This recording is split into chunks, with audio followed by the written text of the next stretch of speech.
by the UPS store located on South Broadway in the Magic City. Again, the UPS store for all your packing and shipping needs. It's the UPS store bringing you the standings and a look around the region today here for this North Dakota high school hockey matchup. Again, the Magi take on the Midgets today at the Mesa Arena here at the Pepsi rink. It should be a good afternoon of high school hockey. Glad you're joining us here today. When we come back, we'll talk to the Minot High co-head coach Jason Bennett. We'll get his thoughts coming into this matchup here today on the PSP Network. Remember where this goes? I don't know. Are you sure it was a clicking and not a zoom, zoom? I think your quash litter valve's stuck. Do you even have insurance? If we soak it, it should be good. No matter how much you know or don't know about your vehicle, trust the experts at Tires Plus. Real answers from real mechanics. Inspections are free to ensure your vehicle is always in peak condition. Thinking service? Think Tires Plus. Pregame show. We're now joined by the Minot High co-head coach, Mr. Jason Bennett. Get to see you a couple times this week. Feels good to be back at the Mesa Arena. Yeah, this is our third one in 5 nights, so we're back and finish out a good week. I have to ask you, I know they're high school kids. Asked Coach Willard this the other night after the game in a win against Mandan. Is energy going to be a factor here today at all in your mind? You hope not, but like I said, this is the third game, 5 nights. We hadn't played in 15 days, so we told the kids on Thursday night, second period for sure, shorten up your shifts, and into the third period it kind of got to be sloppy and ugly hockey. Both sides really, there wasn't much flow, and I think we only had 4 or 5 shots in net. So you're at home, you're at home. It's a tough West Region opponent, so there better be energy, and if there's not, I guess that's our job as coaches to try to get that out of them. I have to ask you this, too. Traditionally, it just seems like Minot High, over the last 10 years, maybe, some of the fancy stuff and the ways that the goals have been scored. The other night, it seemed like there were some gritty plays and some of those chances, side of the net, and a Morelli goal over here on the wall. Do you like to see that type of play out of your kids? Yeah, for sure, and it's, we got a number of different guys scored the other night. We got some kids. Coleman scored his first goal of his high school career. Jones had a good tip goal. I think that might have been his first of the year. Morelli got one, he hadn't scored the other night. So, yeah, it's good to see, find any way we can to score. The West Region is always infamous or famous for having really good goaltending. Mandan, Dickinson, Willis, and whatever it is. And at times early in the year, we've really struggled to score. And if you look at our record in the past, first 5 games, we've lost to Mandan, we've lost to Dickinson early in the year. We outshoot them 45-15 and lose 2-1 or 3-2 in a shootout. So it's nice to get some ugly goals, as you'd say. Touching on goaltending, I have to ask you this, too, and not to pin you against the wall here, but you got 2 kids above 92% right now. How tough is that decision day in and day out between the coaches on who's going to start in goal for you? Yeah, we're going to go with Blaze tonight. Ostrom, he started down in Century for us, and that'll be his home game this week. Toby got the home game Thursday night, and then we'll probably come back with Toby, Thursday night in Legacy. And we're going to kind of keep rolling either one of those guys, and hopefully at the end of the year, they're both at 95%, and it's a really, really difficult decision. Or maybe, we roll with them, every other game, throughout. But, yeah, it's a good problem to have, that's for sure. Final thing for you today. Dickinson comes to town. This is a well-coached hockey team. You're going to get their best effort any night they play under Dallas Kuntz. What's a game plan or one key here tonight for you? I think once again we're in a situation where we got a good goalie, right? So we're talking about getting guys to the net. One of our goals is always special teams every night. And so far on the year, I think we're 3-0 in terms of special teams victories. And, we only scored 1 power play goal the other night. We only had 2 power plays. So I think special teams are key for us tonight. I think they're kind of passive in terms of the penalty kill, and we can be pretty explosive if we get some time and space on the power play. So hopefully we get good goaltending again, and let special teams win that battle. We should be in good shape. Can I see after the game tonight, Shots Crossroads maybe, or another establishment of choice? I haven't got to hang out with you. Well, yeah, with everything with COVID and everything, now we used to hang out. It closes so early. I can't even get a burger in town, but we'll get together. We got a long season left, so yeah, for sure. I'm taking that as a maybe from Jason Bennett tonight. We'll come back with our starting lineups in the opening puck drop here tonight. It's Dickinson and Minot High in high school hockey from the Mesa Arena.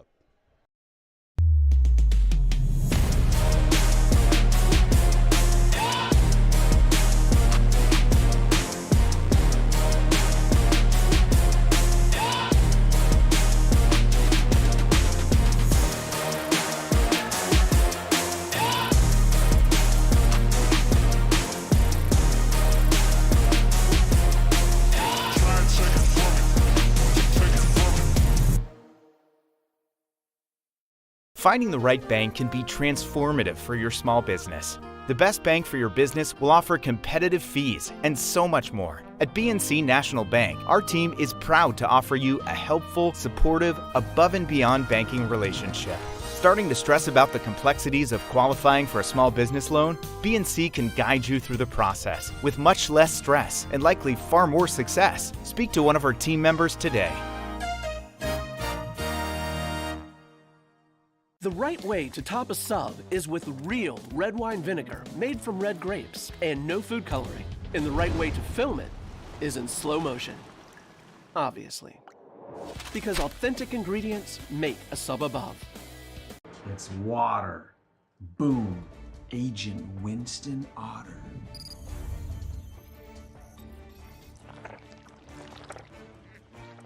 He's been called the human sponge.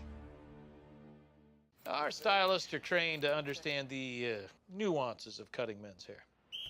Less pomp, more adore, huh, Brittany? Square face, wavy hair. Mid-fade with a textured top. Finish it off with a hard part and taper that neckline, coach. Cowlick, what's the move? It's not just all about hard work here. Hit all. 7. Pressure. Points. Yeah. It takes expertise to be a sport clip stylist. Here? That's the spot. Right there, huh? Sport Clips, the pros in men's hair.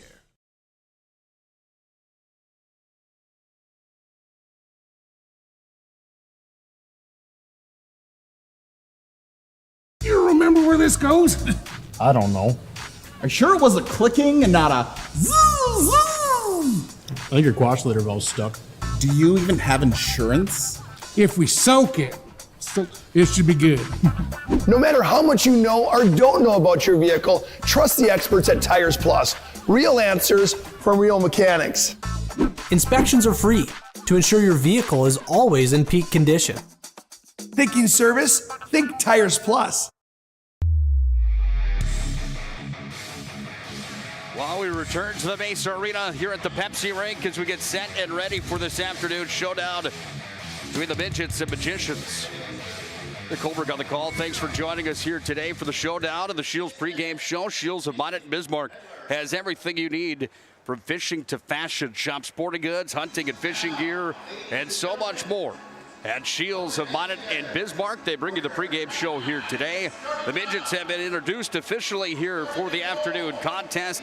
The Magi are now being introduced here today. Here's who to watch for in this matchup today. This look at the matchup brought to you by Roger Ward Moving and Storage.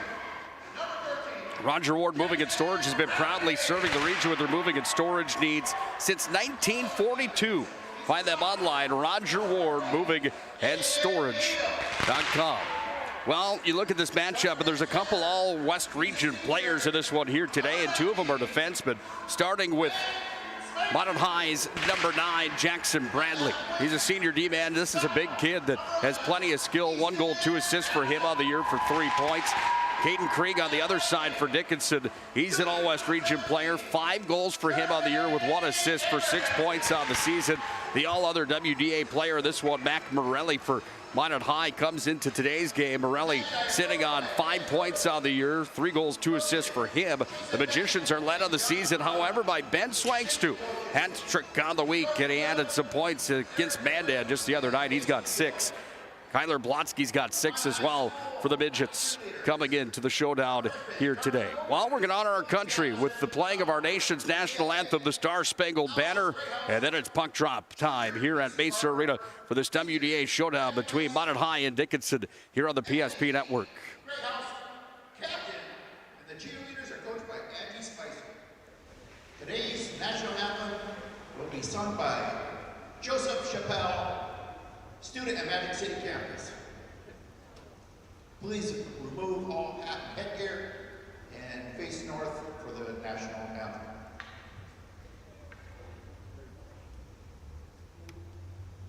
Oh, say, can you sing by the dawn's early light what so proudly we held at the twilight's last gleam, whose broad stripes and bright stars through the perilous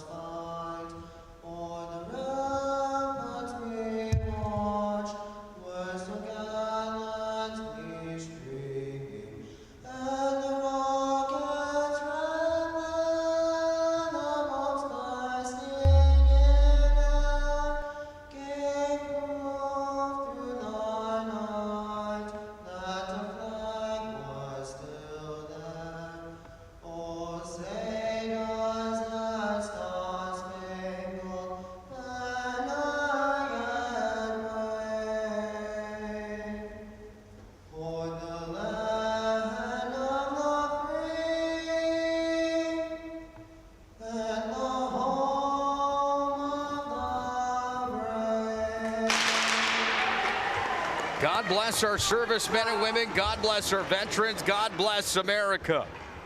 Beautiful rendition of our nation's national anthem here today from the Pepsi rink at Mesa Arena as we get set and ready for the showdown today between Minot High coming in at 3-0 inside of the conference. Sorry, 2-0 inside of the conference, 3-0 overall.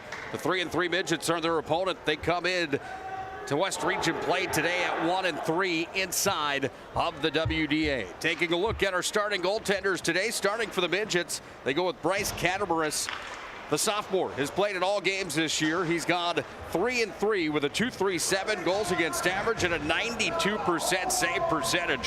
He goes today against Blaze Ostrom. This kid's been good in his junior campaign. 1.5 games played for him, a .133 goals against average and a 94% save percentage.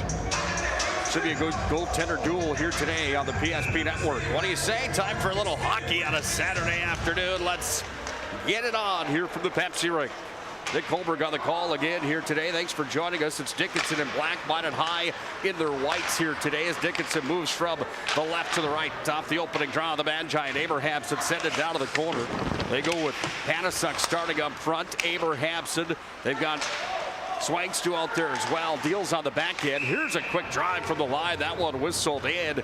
Radke sent it towards the net, and that one's going to be gloved and held by the goaltender Catamaris. Makes his first stop of the hockey game, and the faceoff will come to his glove side here with 16:35 to play in our opening period of play. Opening faceoff today brought to you in part by our friends at Planet Pizza. 701-852-1700. Planet Pizza truly is out of this world. Try that Blue Buffalo Pizza if you haven't yet. Puck's on the near wall, up to the line. It's Deal that's going to come in and try to hold there. It's going to be freed down by the Midgets. They're going to try to push to center. They do, and they rush into Minot High's territory. This is a 3-on-2 backhand. Nice defensive stop from Radke. He shut the door down in deep. Comes out in front of the man-giant net, but it's Abrahamson there, and with ease, he pushes to Panasuk. Panasuk goes to center with it, and he'll dump this one down just to the left of the netminder, Catamaris, here in his sophomore campaign. Swangstu still out there. He's got it, trying to send it across. Comes to Morelli now, has it in his skates. Morelli scrumming for it. Jones in to help out. Jones scored the other night against Mandan. He was unable to corral it. It's taken by the Midgets, and they dump and chase down and behind Ostrom. Minute 15 into the hockey game here today. Not a bad crowd on hand here today for a Saturday afternoon affair here at Mesa's Pepsi rink. We do have to apologize. We always love to take the opportunity to talk to both coaches. Great to see Dallas Kuntz each and every time we get the chance to see him. And unfortunately, time was an issue here today, so we didn't get to Coach Kuntz here today. Hope he understands. One of the longer standing coaches inside of the West region. He's been there now for 10 seasons as the Dickinson head coach. That's an icing on the play. Kuntz played for the Midgets back in the early 2000s, led Dickinson to their first ever state tournament appearance. That was in 2000. Dickinson's gone 3 other times since then, in 2016, 17, and 18. That's the last time the Midgets made the big dance, was 2018. Off the draw, puck is going to be taken down to the corner. It's taken by the Midgets here, away from Glavin, sends it up to the far point. It's held. Here's a drive from the line, and Carter Coleman sent it in. Catamaris gloved it and hung on to it. Well, we'd like to give a special welcome to Jaron Benson up in the press box with us here today. Sitting right next to me here on the left side. Our color commentator Matt Morelli here today. Jaron's got the headset on. Jaron, what do you think? You going to do any talking today? He just shakes his head no. Good to see you, my friend. Puck comes back to the point. Manson's got it here at the line. He's going to shuffle down to the corner. Picked up in the corner now here by Briggs. Pickard sent down in front. Nobody there for the Magi. Odd angle shot. Pickard tried to feed it off the back of the arm. Now a line shot from the line, that is, coming off of Andrew Coleman, and it goes wide. It's a 2-on-2 out to center. Turns into a 3-on-3 drill. Goes back away to the far side wall. Finley Benson after it on the far side wing. We thought he scored his first goal as a Magi just the other night. Goal was not credited to him. However, it went to Coleman, and Coleman picked up his first ever as a Magician. Carter Coleman, the sophomore, playing in 3 games with 1 goal now on his early high school career for Minot High. 14-10 to tick away here in the first period. Right out in front. Here's a drive into the glove of Ostrom. It went on the shot that came from the line. The wrister was there from Dawson Frank, looking for his first goal of the year, but the senior was denied on the opportunity there as Ostrom makes his first stop of the hockey game.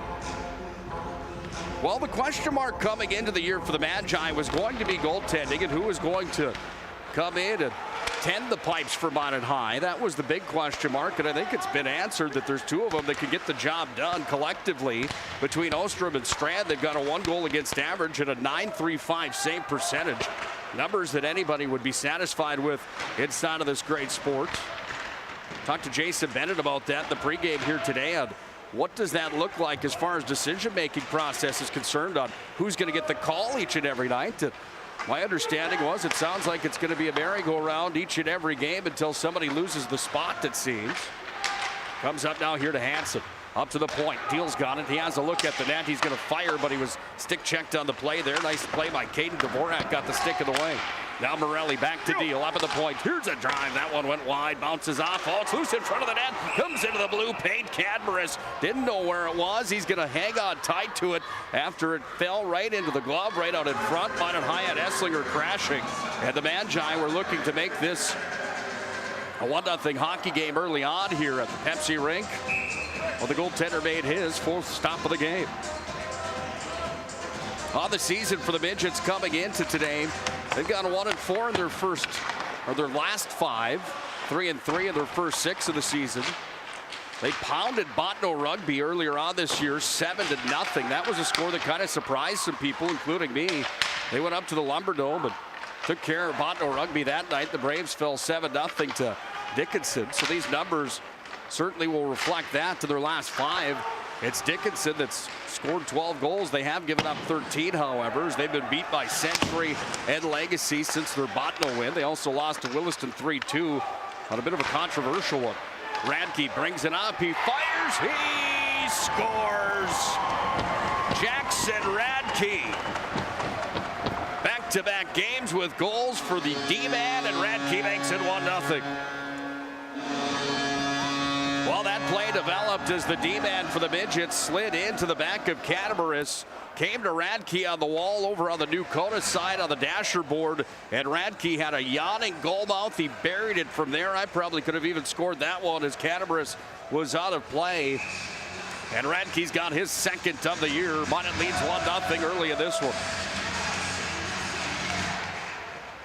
It's going to be Radke on the goal. We'll listen in and see if Mike Kelly Sr. make it field rather down there on the PA system today. We'll see if we'll get the official assist coming our way here in period number 1. 12:25 the time of the goal. Radke's second of the season. And the Magi lead 1-0 on the BNC National Bank scoreboard. BNC National Bank with locations in North Dakota, Minnesota, and Arizona. Here, let's listen in. With his first goal of the game, number 13, Jackson Radke, with an assist from number 21, Matthew Morelli, and number 16, Kelvin Esslinger. Well, Morelli's in on the assist, so is Esslinger, as Radke nets his second of the season. Minot leads 1-0 on the BNC National Bank scoreboard. Sent down in front. Ostrom has to go down onto the pillows to make the stop. He covers up as that puck was sent down in front of the net there off the tape. Number 11 for the Midgets, that's Caden Krieg. Krieg, a D-man, scheduled as a D-man. He plays that center position here today. He'll play forward or D. That's how he's listed, I guess. I knew him last year as a defenseman, the All-West Region player. Kid that's pretty special here for the Dickinson Midgets. 6 points for him, 5 goals, 1 assist so far in this 22-23 campaign. They're going to lean on him quite a bit here this 22-23 season. Trying to get back to the state tournament for the first time since 2018. Well, that's a year Minot High wants to forget, by the way. That puck's going to come all the way down. Will we have an icing? We will. That icing is brought to you by our friends at Hub International Insurance. Call Hub International Insurance today for all your personal and business insurance needs. Hub is the leading North American insurance brokerage. Contact Josh Cattell or Michael Borman at Hub International Insurance for all your personal and business insurance needs. 355-3100. It's Hub International Insurance. Radke again from the point. Didn't get all that one, but it comes right down to the tape there for the slap shot that was missed by Carter Coleman. Scrum continues on the wall on the near side. Puck's going to be freed up to center. Comes to Pickard. He's going to sweep it up off the wall. Went to Radke. Now into the zone. The Magi bring it again with Coleman. He carries ahead. There's a hit on the near side wall that frees the puck for the Midgets. They go up to center ice now where it's taken by Blotsky. And Blotsky sends it down into the corner. Picked up by the Magi. Trying to escape their zone. They can't quite do so as the hard forecheck is there coming off of Sam Stillings and up to center. Minot's got it back. Finley Bentz is in with it. Fires it across. No trailer for the Magi, so it's going to be picked up here by Carter Coleman. Tried to fire it across the middle. It's taken there and swept out by Cole Catabaris. The senior forward sent it all the way down, and we've got ourselves another icing here with 10:38 to play in the opening period. Minot leading 1-0. Why do I say Minot wants to forget that matchup back in 2018 that found Dickinson at the state tournament? That's because that was a play-in game here at the Pepsi rink. And the Magi got waxed that night 6-1 in that play-in game. Minot didn't qualify for the state tournament that year with Dickinson advancing after they win by a score of 6-1 here at the Pepsi rink on that occasion. Minot's had plenty of trips to the state tournament, however. They're a team that leads the West region in the most ever trips. Team that's gone 39 times to the big dance. 2 state titles, one in 2015. Took them a while to get the second one after plenty of seasons. First came in 1992. 23-year drought. Puck's taken here now by Anslinger. Back to the point. Over to the far side. Here's Bradley. Fires in. Morelli's got it. Backhand. Sends it in. Catabaris makes the stop on it. Whacked at far side wall. Picked up here. Tried to clear are the Midgets. They're going to do so now as they go high up off the glass. But Morelli at center took it. There's a high stick on the play. Not one that will cause a penalty, but just a stop interaction. 10:02 left in the first period. Magi lead 1-0 on the BNC National Bank scoreboard, out shooting the Midgets 8-2 early on here in this showdown. Well, we want to thank our friend Mason Kramer at Mason Kramer Photography for his help on the PSP Network. Senior portraits or game action shots. It's Mason Kramer Photography. He was at Minot High's basketball gymnasium last night, Magic City campus's gym. Minot High took down Dickinson on the hardwood. Here's a chance for Swangstu. He's in. Swangstu shoots. Oh, he rattled the goalpost. Blocker side. Swangstu hit it clean. And Swangstu looked to pick up another one as he came in. And uncontested shot for Ben Swangstu, looking for his team-high 6th goal of the year. That would have been point number 7 for Big Ben, but he hit the goalpost clean, and that puck came right back out. 9:36 to play here in the first. Minot up 1-0. You're just joining us. It was Jackson Radke's second to the year. Crowd continues to file in here at the Pepsi rink at Mesa Arena. Puck's underneath the goal line for Abrahamson. Gets it off to Panasuk. Panasuk down and deep here. I've been impressed with him early on in this season in his early high school career. Madsen from the line, fired in wide. Comes away down to the Midgets. They have possession and they try to bring it out of the zone. Fancy stick work here and gathering. Trying to move it ahead forward. This is Caden Dvorak. He went to center and Ben Swangstu's right back in. Swangstu dropped it back. Goes center slot. Abrahamson tees it up and right into the catching mitt and went. Catabaris went down and made his 9th save so far of the hockey game. As Abrahamson put it on a tee and he unloaded one. Jersey Abrahamson looking for his first goal of the year. He's got 3 points on the season. Abrahamson in his junior campaign had some time last year for the Magi. Topic of conversation inside the West region has certainly been the depth of the Magi and what they bring to the table. Not only from what they bring back to the table, but what they bring up from the Bantam program. I think that's Minot High's #1 asset this year. Obviously they have guns, but they also have depth. We saw that just the other night on Thursday as Minot High beat Mandan 5-1. And Mandan's a good hockey team. I feel that Minot High maybe just had some more gas in the tank. Puck's taken out to center ice. Here's a chance for the Midgets ahead. It comes for Stengel. Stengel on angle, fired it wide. Hit the side of the mesh. Now Stengel's got it back, fired it again. Hit the side of the net on the other side. It bounced down in front. Take it here, swept towards the goal. Ostrom goes down, and he's forced to make his third save of the game. That time, a can of corn for Blaze Ostrom, the Minot High netminder. 8:24 left in this first period. Minot leads 1-0 on the BNC National Bank scoreboard. Yeah, you look all time at what Minot has done against the Midgets from Dickinson. We talked about it in the open here tonight that the Magi have won 47 of the 51 games they played in. Here's a lead pass. Esslinger's all alone. Esslinger onto his backhand. Oh, couldn't pull the trigger. Sent it away to the near side. Morelli's got it down. Morelli goes back across the goal mouth. That was stuck aside there by Catabaris. Comes back to Esslinger here. Stick handling at the line. Tried to shuffle it across. Puck was intercepted there, and we go back the other way for Roars. Roars was picked up. Morelli again. Up now to Jones. Jones into the zone. Jones stick handling through the slot. It's tied up here. Esslinger's got it back. He rattles it off the bar. He had Catabaris beat clean to the bar. Went clank. Morelli's got it again. Back out in front. Fed Esslinger. Now Jones. Here's a drive. He shoots right at the goal line. It's at the line. Is it in the net? It's close. Morelli saying that one's hit the goal. And it's going to come right to the line. Catabaris fell back and made the play. Jordan Love, the official right there with the armbands on. He had the best look at it of anybody inside the Pepsi rink here at Mesa Arena. And he said it didn't cross the goal line. Well, that was a close one right there as the Magi have hit 3 posts here in this first period. Here's Morelli, fires on, blocker save as Mac Morelli from the slot fired it in. And Morelli was denied by Catabaris. Shooting gallery early on here in this showdown today. Minot out shooting Dickinson 12-3 at this point. Morelli's got it again. He's going to look to fire one more time. That was blocked. Up to the point it comes now for the Magi. Taken here by Coleman underneath the net. Esslinger again, the top unit for the Magi, working nicely here. Morelli back over to Esslinger. Esslinger from the circle fired. That one goes up and misses. Tied up on the wall, the near side. Jones goes to work. Back to Bradley at the point. Morelli shuffles it free. He's got it back, takes it in, sends it out. Here's Jones, fires another goal post. Oh my goodness, that thing's got a magnet on it early on here today. 4th time so far in the first period that Minot High's hit the goal post. 3 of them come off the blocker side, 1 off the glove. Back up top it comes Bradley again. Works it across. Far side, here's a drive, blocker save, rebound, Jones whacks it towards the net, and Catabaris hangs on to it.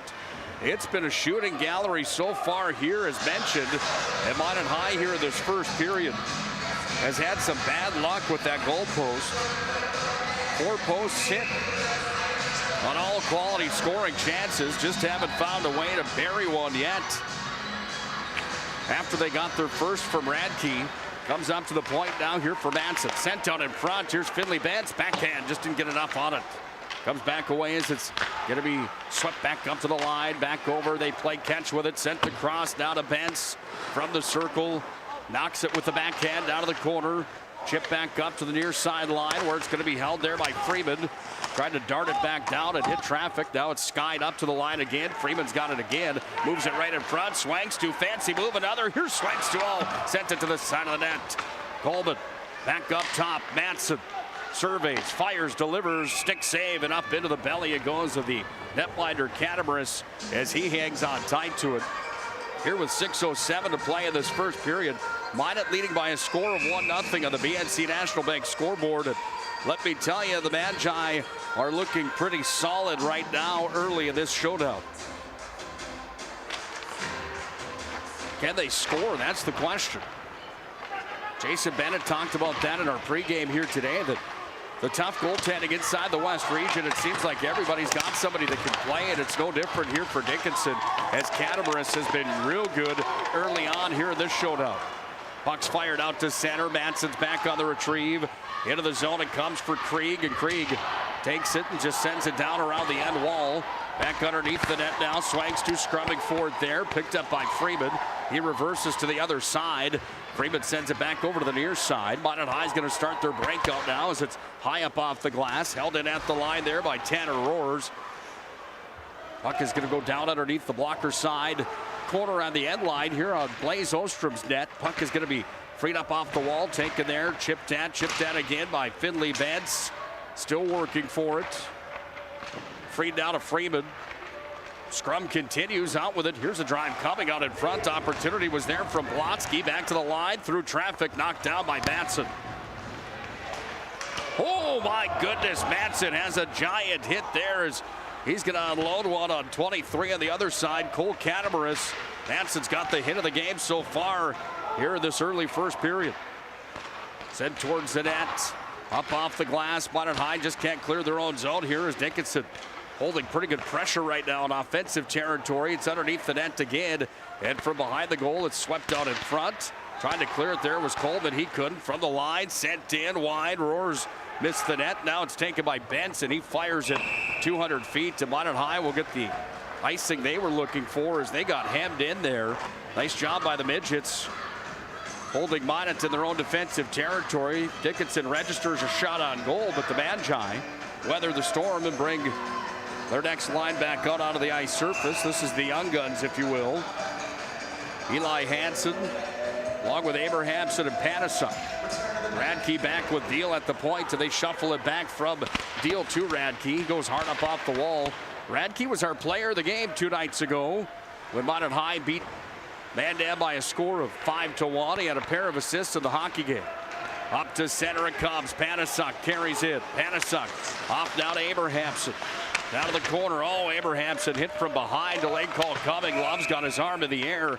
And Minot High will get the first power play of the hockey game, coming with 4:01 remaining in this opening period. First power play for the Magi. This is a key for Minot High all season long to see if they can capitalize on the man advantage.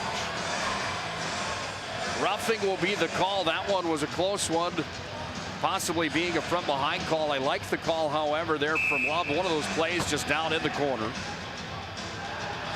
Roars is in the box on a 2-minute roughing, and the Magi power play comes out for the first time here on a Saturday afternoon. Bradley up at the point, sends it in. Oh, that one off of Jones. Rebound out in front. Jones took that one right in the midsection. That doesn't feel very good. Bradley can whistle it as well. $1:45 of power play time as Minot High goes to work. Taken here by Swangstu.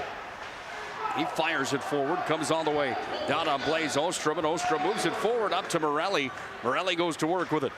He'll dump it down and chase around after it as it rings around over to the far side here for Esslinger. He surveys, finds Swangstu.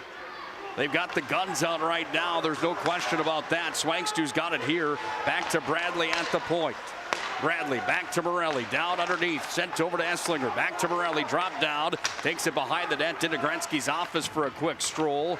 I'd say Morelli's a little more like Brett Hull was back in the day, the way he whistles it. He's got it here underneath, sent in front, oh, give it go. Opportunity was there, but Jones sent it wide. Comes back up top, Bradley has it. One-timer, Swangstu sent it wide of the cage. Now Morelli's got it. 51 seconds of power play time. There's a delayed call coming here on Dickinson. A drive across, Morelli to Swangstu. They scored.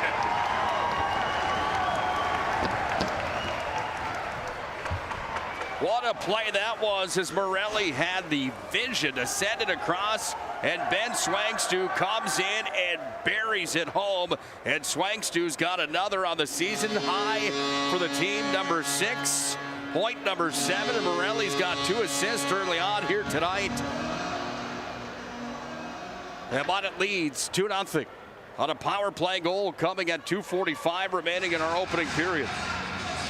That was a power play tally that was beautiful. And the power play will remain on the ice surface as an interference call was charged here to the Midgets. Waiting for the power play time to be put up on the clock here. How about that give and go feed? Minot High was buzzing, and then Morelli sent it across on a perfectly timed pass. Swangstu's not going to miss that one as he hammered it into the net. That was beautiful. Minot leads by a score of 2-0 on the BNC National Bank scoreboard. Power plays out now on the interference call, the delayed call for the Midgets, number 17. That was Casey Stengel. Puck's taken here and fired all the way down the ice again by the Midgets. Their other kill for another minute 47. Minot High sets up in deep here with Deal. His brother was an All-West Region selection last year. Zach was his name. Three Deal boys playing for the Minot High program. Underneath the net now it comes for Abrahamson. He's got it here underneath the goal line. Work back up top. At the line, that was Radke that fired it forward. This is going to force Ostrom out of the net to play it. Blaze hasn't been busy in the first period. He's only seen 5 shots on goal. I'd probably credit one of them as a quality opportunity. Mr. Field with the call coming here on the official goal call. Let's listen in.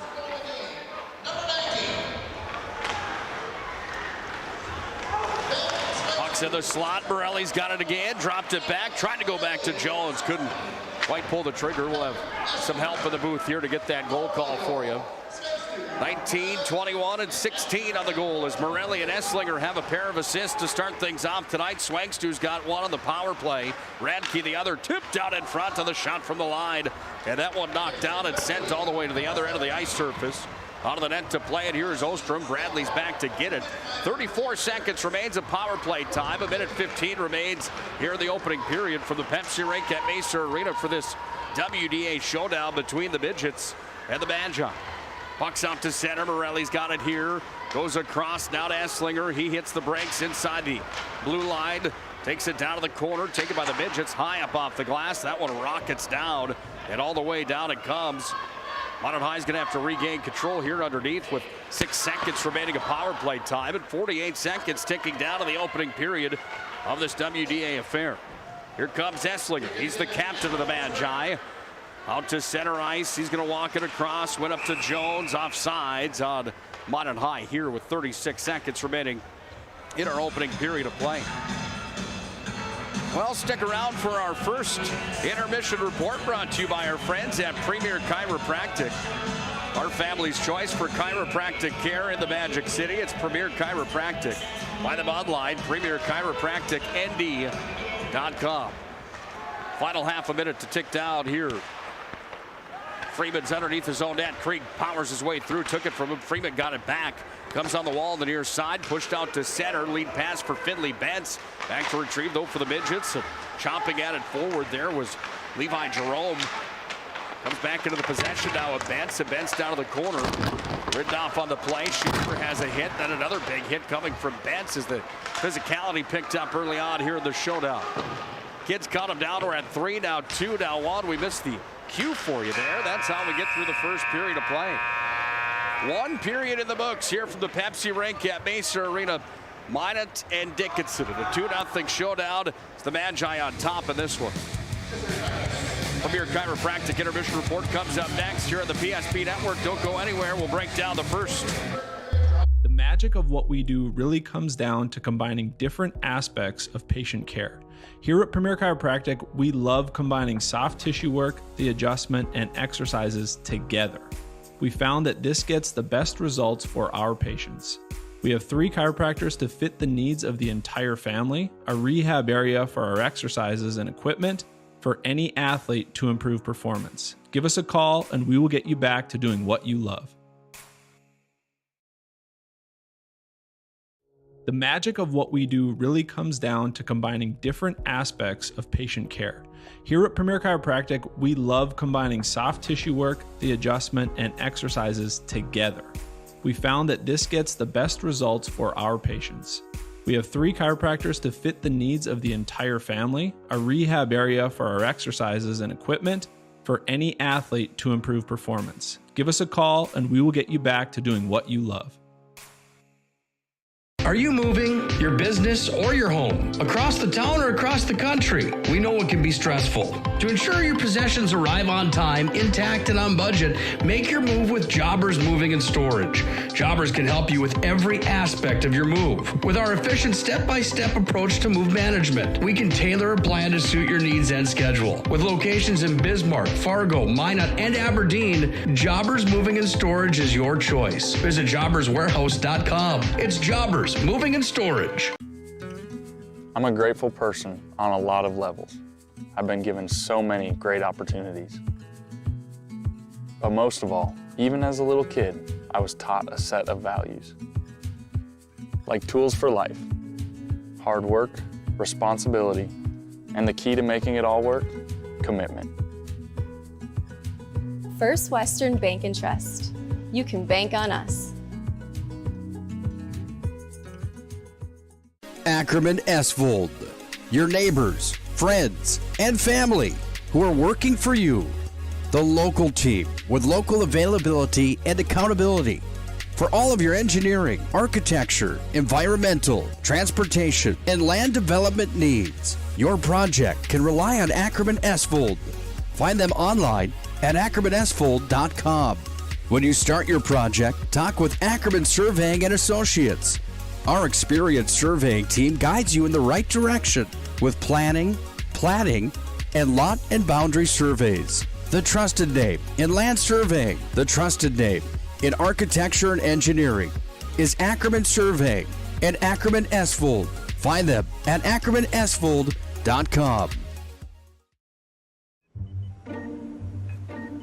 What you're witnessing actually happens. This is a sad story about bad math. Bad math? Does your online company include mounting? You can't beat the online pricing. When you add the mounting, the shipping, and all the extras, it's just simple math. We guarantee the lowest prices. Our Plus plan is simply better, a less expensive way to buy tires. Thinking tires? Think Tires Plus.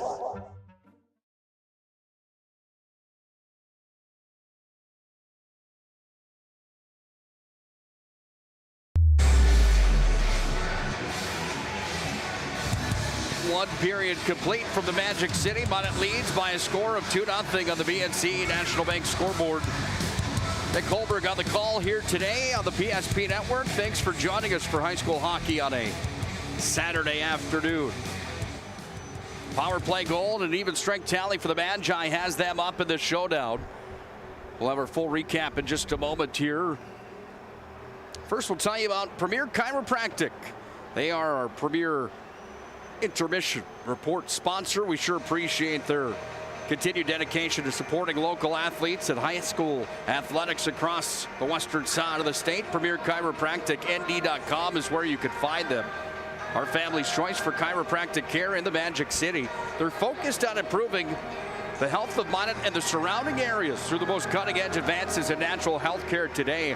Dr. Kirk Mason, Dr. Cody Haugen, and Dr. Becky Perry-Domries can be found at Premier Chiropractic ND.com. Again, Premier Chiropractic ND.com is where you can find our family's choice for chiropractic care in the Magic City. Well, the Magi again lead by a score of 2-0 on the BNC National Bank scoreboard. Minot High got off and running here in this showdown here today as they had a goal from Jackson Radke at 12:35 in the opening period. He was assisted by Morelli and Esslinger. That was an even strength tally. Then at 2:45 remaining in the period, Minot scores again, this time a beautiful power play. Set up, give and go that started with Esslinger, went to Morelli. He sent that puck across onto a tee and a perfect setup for Ben Swanks to bury his team high 6th goal of the year. And the Magi moved it to 2-0. That's where we sit at the end of one period of play here today at the Pepsi rink at Mesa Arena. That look back at the stats from the first period brought to you in part by our friends at the UPS store located on South Broadway in Minot. For all your packing and shipping needs, it's the UPS store. Open Monday through Saturday. It's the UPS store, the Marketplace Foods Plaza. Well, Minot High peppered the goaltender Cadburis in the first period. 17 shots came his way. He made 15 saves in the period. Blaze Ostrom saw 5 shots on goal. He made 5 saves. Minot High hit the post 4 times in that opening period. Really kind of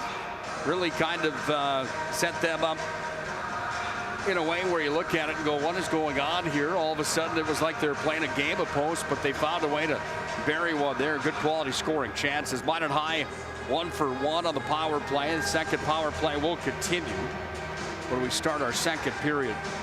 No power plays for the Midgets in the first period. No power play goals.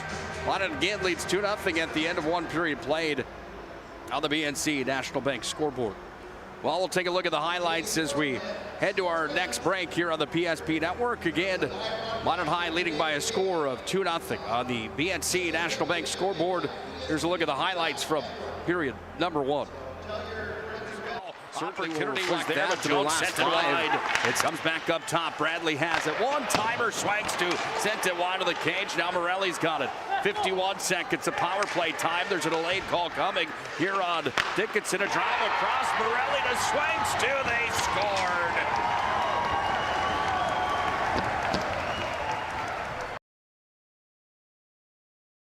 Certainly will reflect that to their last 5. It's Dickinson that's scored 12 goals. They have given up 13, however, as they've been beat by Century and Legacy since their Botno win. They also lost to Williston 3-2 on a bit of a controversial one. Radke brings it up. He fires. He scores. Jackson Radke. Back-to-back games. This broadcast on the PSP Network is proudly brought to you by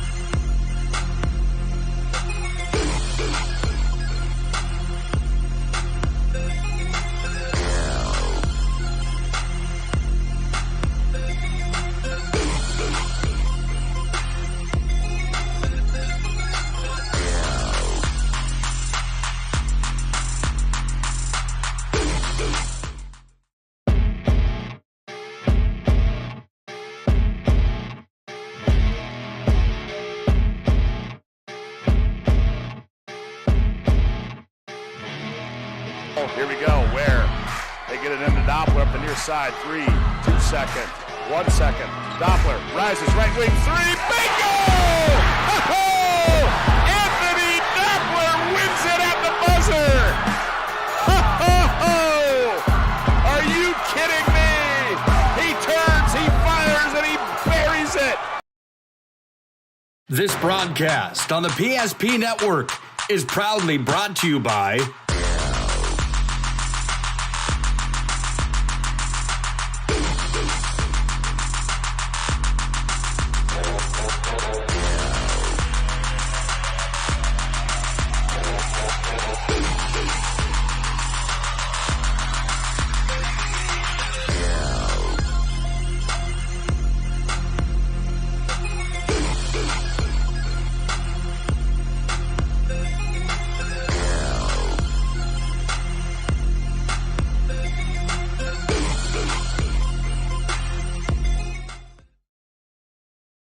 Great smiles come from Vibetta Orthodontics. Vibetta Orthodontics is a certified Invisalign provider. Invisalign fits your budget and your lifestyle. Braces for children, teens, and adults with affordable monthly payments. Schedule your complimentary consultation and exam by logging on to VibettaOrthodontics.com or by calling 701-839-6010. Great smiles come from Vibetta Orthodontics. In southwestern and south central North Dakota, on any given day at any given moment, a Dakota Community Bank and Trust customer is logging in or signing on to do their online or mobile banking. We believe that community banking can blend both the past with down-home customer service in-house and the future with modern banking conveniences and technology for our customers anywhere, like here or here, all while honoring our long-standing tradition of community-first oriented banking here at Dakota Community Bank and Trust. Many of our clients come to us already accomplished in their lives and on the right track. However, whether it's in response to a life-changing event or you are nearing retirement, you can sleep well knowing that together we have planned for both life's opportunities and challenges. And no matter what happens, we are here to help guide you.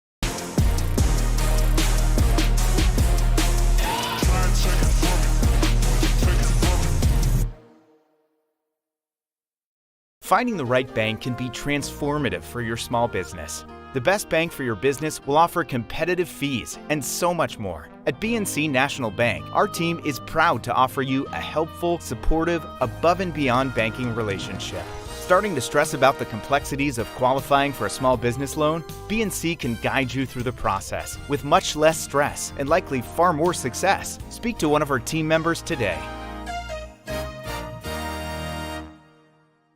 The right way to top a sub is with real red wine vinegar made from red grapes and no food coloring. And the right way to film it is in slow motion. Obviously. Because authentic ingredients make a sub above. It's water. Boom. Agent Winston Otter.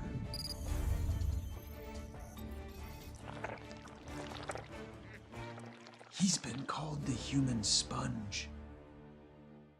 Our stylists are trained to understand the nuances of cutting men's hair. Less pomp, more adore, huh, Brittany? Square face, wavy hair. Mid-fade with a textured top. Finish it off with a hard part and taper that neckline, coach. Cowlick, what's the move? It's not just all about hard work here. Hit all. 7. Pressure. Point. Yeah. It takes expertise to be a sport clip stylist. Here. That's the spot. Right there, huh? Sport Clips, the pros in men's hair. Great smiles come from Vibetta Orthodontics. Vibetta Orthodontics is a certified Invisalign provider. Invisalign fits your budget and your lifestyle. Braces for children, teens, and adults with affordable monthly payments. Schedule your complimentary consultation and exam by logging on to VibettaOrthodontics.com or by calling 701-839-6010. Great smiles come from Vibetta Orthodontics. In southwestern and south central North Dakota, on any given day at any given moment, a Dakota Community Bank and Trust customer is logging in or signing on to do their online or mobile banking. We believe that community banking can blend both the past with down-home customer service in-house and the future with modern banking conveniences and technology for our customers anywhere, like here or here, all while honoring our long-standing tradition of community-first oriented banking here at Dakota Community Bank and Trust. Many of our clients come to us already accomplished in their lives and on the right track. However, whether it's in response to a life-changing event or you are nearing retirement, you can sleep well knowing that together we have planned for both life's opportunities and challenges. And no matter what happens, we are here to help guide you.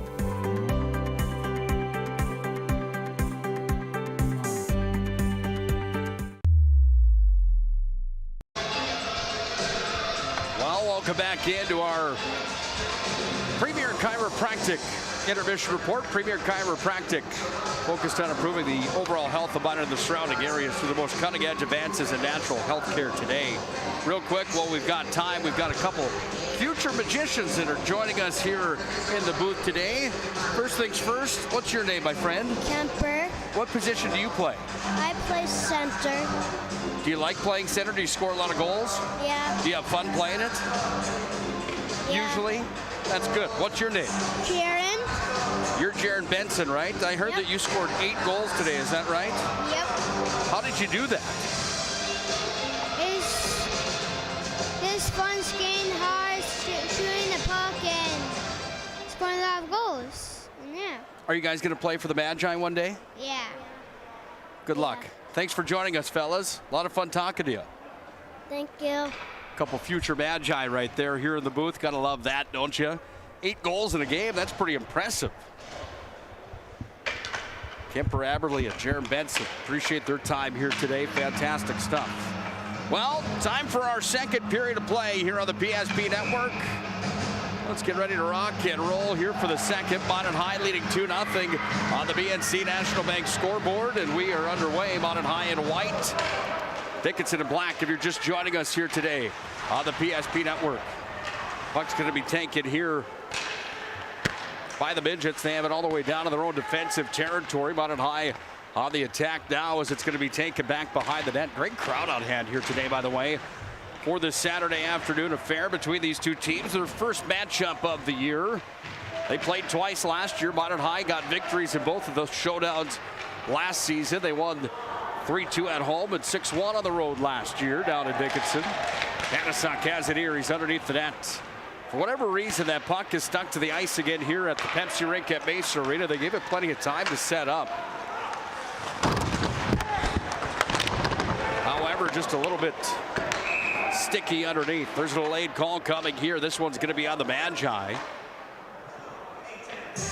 And into the box here for the Magicians. We'll go Dio. We'll wait and see what the call is here. Will it be a roughing penalty coming? The officials are going to get together. It's Jake Stack and Jordan Love that have the conversation. Two solid officials inside the Magic City here at the Pepsi rink at Mesa Arena. These guys do a great job. I think the conversation right now is this going to be a 2 or a 5 minute major coming here? As right now, Dealer sits in the box waiting for his judgment to come his way. 2 minute cross check is the penalty, and the first power play for the Midgets comes out. Well, after a few moments there, we knew that the conversation was either about a 2 or a 4, and it ends up being a 2 minute cross checking penalty. So the Midgets have their first man advantage here in the hockey game. Puck is fired down by the Magi. Their penalty kill was tough the other night against Bandad. Will they be tough again here against the Midgets in this showdown? Here's Krieg, top end player for Dickinson, the All West region player. Back up top, sent it forward, knocked out there. There's a broken stick on the play. That's Morelli's stick that broke. Puck is underneath now, sent down in front. No one hauled there for the Midgets. It's going to be pushed ahead. Dickinson trying to regain possession. They do, but they have to come all the way back to center ice to do so now, as it's going to be taken here. Move back into the offensive zone. Logan Gross was in, but he's offsides here with 15:26 to play in the second period. Minot leading 2-0 on the BNC National Bank scoreboard. Always fun talking to those young hockey players, isn't it? I certainly think so. I have to tell you that Benson kind of sounded like he was ready to be interviewed by ESPN. He got the canned answers. He knew what he was saying. I'm sure Dad's probably had him practicing in front of the mirror leading up to Saturday afternoon hockey. Here's a drive, top shelf. Oh, beautiful for Stengel. Power play goal, and it's a 2-1 hockey game.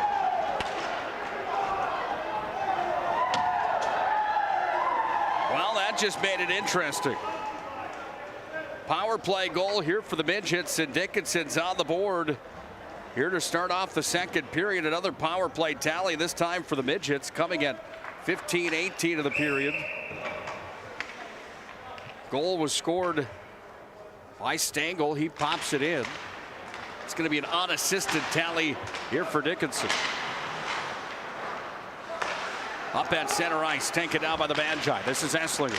How do they respond after they give up their first goal on the Saturday afternoon? Underneath the net now, Esslinger's got it here. Works it up top. Deal has it. Calling for it. Radke. He's got a goal here tonight. 2 on the week. Out in front. Jones still scrumming for it. Jones out of the backhand. Comes back up to Deal. He'll fire it towards the net. Karam's back off the glass. Katimer has had to be quick on that one as that puck hit high up off the glass and then bounced back over towards the goal, and he reached up and caught it after he hangs on. Face off on his blocker side. Well, we've got Jared McIntosh lined up for a conversation coming up in between the second and third. McIntosh, the assistant program director at Minot Hockey Boosters, also an assistant coach for the Minot State University Beavers. Puck's underneath the net now. Look at that. The stick stuck in the wall where the Zamboni enters the ice surface. Bad break there for Dickinson's Caden Dvorak. He gets it out of the wall. That could be a dangerous play, by the way. Comes back up top. Bradley sends it in. Blocker save. Morelli side of the net. Morelli scrumming at it here. Morelli's going to free it now into the circle, but it's the Midgets that have possession, and they push up to center. Taken again here by Esslinger. He fires it back down. Get after it are the Midgets, being hounded still. Morelli causing all sorts of trouble for Dickinson there on the forecheck. Puck comes back up to neutral ice where Bradley's going to have it here. Bradley just sends it off the wall down into the zone. Back underneath the net. Dickinson having some issues clearing here against Minot High's top line. There's going to get some help now. There's a hand pass called, and a face-off will come outside the zone here with 13:53 to play in the second period. Thanks for joining us again on the PSP Network today for North Dakota High School Hockey. Got a busy week coming up next week on the PSP Network. If you're a Minot High basketball fan, just know that there was a game change. Tuesday's matchup in high school hoops. I'll show you in just a moment between St. Mary's and Minot High. That game time has changed. The game time hasn't changed. The game date has changed, excuse me. St. Mary's and Minot High scheduled to play on Tuesday in a boys and girls doubleheader. That has turned into a Monday night showdown now. And you can watch it right here on the PSP Network. Myself and Todd Domrys will have the call starting at 5:40 for the girls matchup of the Shields pregame show. Puck's going to be taken here. Big hit there as Pickard got into Siebel, and the puck's freed down by the Magi underneath the net. No, it's Dickinson that's got it back. They have possession here from at the half wall, back up to the point, cycled around, bouncer into the center slot. Sloppy hockey here in the second, no doubt about that. Here for both clubs. Puck's taken down by Deal, and Deal's going to fire up to the line. It's held in, now shuffled back into the zone. Off a Grohl, comes away down to Deal, and he pushes back away to the far wing. On its Pickard, trying to clear. Loses an edge, can't clear it, out in front. Pickard takes it and rifles it down. We'll get an icing here.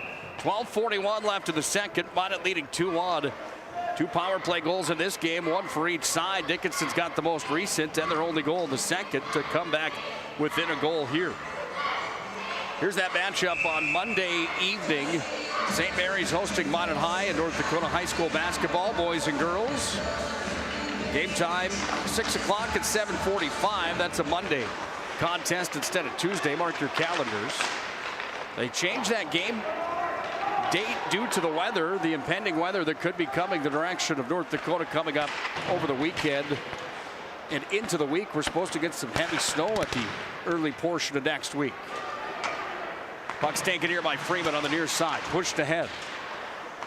Comes back away now. Look out, that one goes up into the seats, and a Souvenir finds a fan is launched out of here by Kyler Blonsky. Well, an update from Dakota College at Botno. The Lumberjacks were playing University of Mary today, and the Lumberjacks got it down in the Lumberdome. They won 5-3. Riley Obrut and Aiden Morelli, a pair of former captains for the Magi, playing for Dakota College at Botno, helping lead the charge for the Jacks on their home ice today. Minot High doesn't make a trip to Botno this year. Botno down just a bit here in 2022. They'll play for 6 points at home. Late portion of the season. That's a bummer because I love going to the Lumberdome. That may be my favorite rink inside of North Dakota. Gotta love the Ralph, obviously. As far as high school hockey's concerned, Lumberdome's pretty darn sweet. 11:37 to play in the second. There's an icing call that's charged on the Midgets. That icing brought to you by our friends at Jersey Mike's Subs. Make sure to vote for this week's Jersey Mike's Player of the Week on the PSP Network. Jersey Mike's brings you Player of the Week each and every week. Jersey Mike's is a sub above. If you haven't tried Jersey Mike's on North Broadway in Minot, you are officially missing out.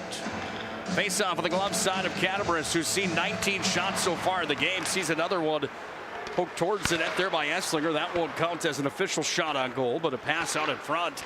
Puck's taken down by Morelli, sends it back off. Here's Jones. Sent it around to Esslinger on the near side. Puck's on the near wall. Scrumming there, and the puck's going to be freed down to Morelli. 2-point night for him. Morelli back behind the net. Wheels and deals. Sends it back up top. Comes away to Coleman. Bumbled it just a bit. Comes back to Esslinger. Coleman down at the line there. The puck's going to be freed out of the zone. Down it comes off the tape there of Caden Dvorak. And now it's going to be Krieg underneath the net. Taken here by the Magi on the near side wing off of Brock Jones. Up to Cubs now. Here's Esslinger. This is a 2-on-1. Tried to feed it across to Morelli. Couldn't quite get it to him there. The puck is freed after the hit on the near side. Jones got together there with 19 of Dvorak. Hit with a drive on the other side. Krieg fired it in. Hit the catching mitt. Here comes Morelli to center. He's going to skate it over the blue line. Morelli walks across, fires it over to Radke. Radke takes it at the half boards, freed down by the Midgets. They go back to work the other way with it. All the way down it comes off the tape of Colin Cheddar, and that will be an icing. 2-1, Minot High leads on the BNC National Bank scoreboard. 10:28 to play here in the second period. Game reset looks like this. The game reset brought to you by our friends at Hulberg National Insurance. Call Hulberg National Insurance today at 355-3100. Radke from Morelli and Esslinger at 12:25 of the first. Swanks to his team high 6 from Morelli and Esslinger came at 2:45 remaining in the period. That was a power play goal. Dickinson brought it back within 1 as the goal was scored on the power play from Casey Stengel, his 3rd of the season. 6th point of the year. That's where we sit right now. Minot High has dominated the hockey game, however. Shots are 19-7. Up the wall it comes on the near side wing. Push back up, taken by Swangstu here. Tried to shuffle it down. And away it comes now for the Midgets. They push back up to the far side. Schuster holds the zone, and Schuster sends it right back in. Colton Schuster out there right now for the Magi. Set up out in front. He's got Swangstu on the wall. Make that Hansen. Eli Hansen going to work on it. Puck's freed. Matson has it at the point. Goes back away down to Swangstu. He's going to walk in. Swangstu turns and fires. That hit traffic right on the glove side of the net. Swangstu again. Up top, Matson whistles. That one sails wide of the goal. Comes back up to Bradley now. Bradley's going to work across the blue line. Bradley sent it in, hits Swangstu in the belly. Puck's freed down by the Midgets, so they go up to center ice with it. Into the offensive zone, carrying down. This is Stillings. Far side, correct it, make that Logan Gross 5.8. Puck's freed here on the near side. Finley Bench shuffles it up off the wall. Comes out to center here where it's going to be dropped down, and now Bentz is going to push into offensive territory. Underneath the goal line for Bentz, he goes to work on it. Sends it out in front blindly, comes up to Radke at the point. Radke sends it in into the glove. Catabaras will make the glove save. He hangs on to it. Here with 8:50 to play in the second period, 2-1 on the BNC National Bank scoreboard. Magi are on top. While you take a look at the other games being played right now inside of North Dakota boys high school hockey today, a swarm of games today. Legacy at Grand Forks Central. Jamestown's at Williston, and Mayville Portland is at Hayes and Beulah. Legacy and Central, that would be an interesting one. Puck's out in front, into the blue paint it comes, bounces there. Pickard having a pushing match. He's there with 3 Midgets out in front of the net. 8:34 left here in the second. Well, Andrew Goodmanson hasn't checked in yet this hockey season. We're going to have to get a hold of Goody and see what's going on. And probably know that he's missed the opening face-off 2 nights in a row here on the PSP network. As he would say, better answer your phone when I call you then. 7-1 Realty and Andrew Goodmanson. Proud supporter of North Dakota high school hockey and athletics inside of North Dakota. Deal from the line, sends it in, loose in front, swiping at it, side of the net, wide open, shooting and scoring there on the doorstep. Carter Coleman tacks it in.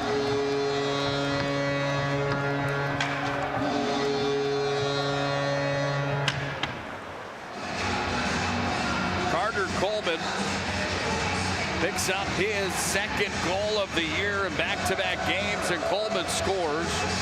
It's going to be 27 from 13.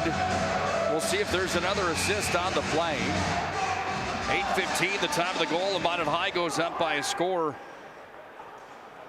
3-1.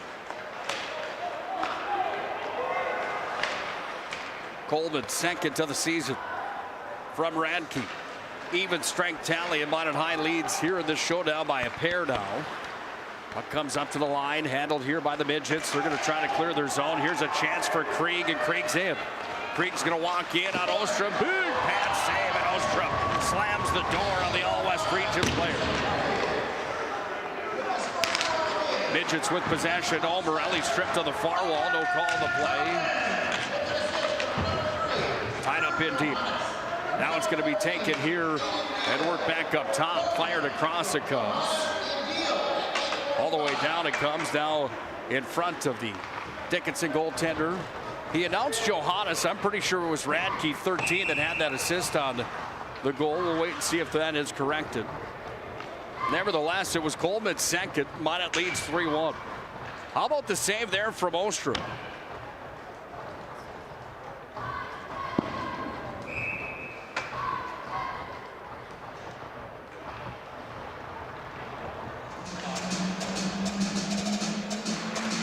off the draw. Swangstu's got it here. Puck's taken across. One-time attempt. Panasuk just unable to pull the trigger there. Worked on the near side wall. Madsen has it. Bounces it in. Out in front. It's taken here by Dickinson. They're going to move forward here with Logan Gross. And Gross moves it ahead. Tied up in the skates. Goes down into the corner where it's taken here by Freeman. And Freeman's got it. Goes back down to Madsen. Madsen back off here on the near side. Away it came from Abrahamson. And Panasuk has to retrieve in his own territory. Panasuk leads it forward. This is Abrahamson. He's into the zone with it. Abrahamson hits the brakes. Delivers there to Swangstu. Couldn't get a reach on it, and it comes right back to center. And Swangstu takes it back away. A goal so far in the game here today. Fancy move out in front. Oh, look at Big Ben right towards the net. Just couldn't pull the trigger on that play. And the rolling puck will come in on goal. Ostrom's going to be forced to make the stop. He just pushes it ahead here where it's going to be sent all the way down by the Magi. Retrieving now is Gross, and Gross sends it to the other end of the ice. Madsen has it again. Here's Brock Madsen in his own territory. Oh, look out about 7 seats up. Madsen with the 9-iron sent that one up into the crowd. Looks like everybody's all right over there, but everybody went ducking right behind the Dickinson bench. Souvenir finds a fan.